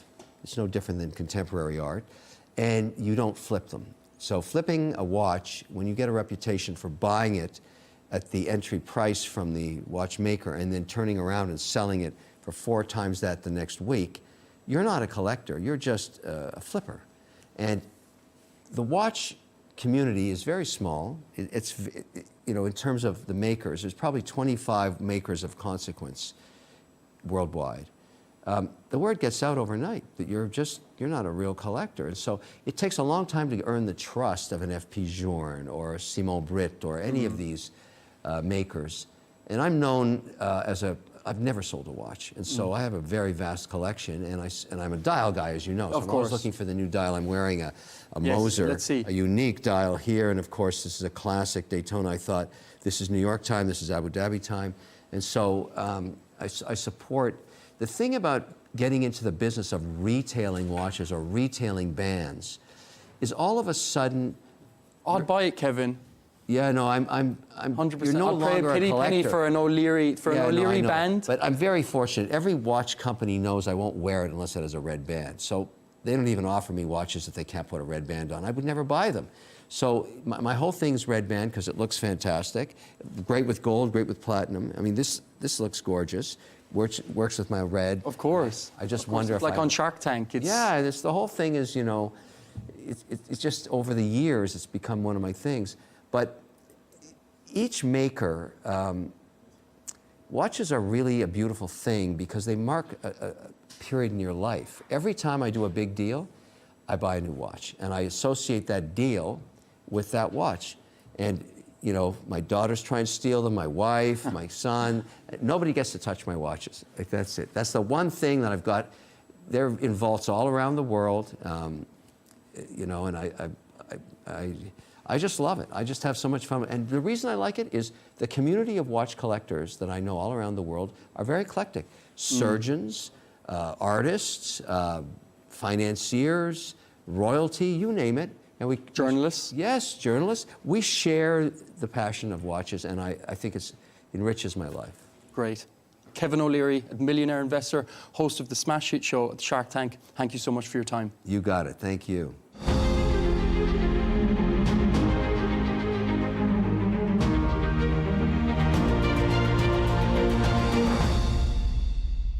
At Arabiya News, we go beyond the headlines. From the latest breaking news to in-depth coverage of global events. We're not bought or sold.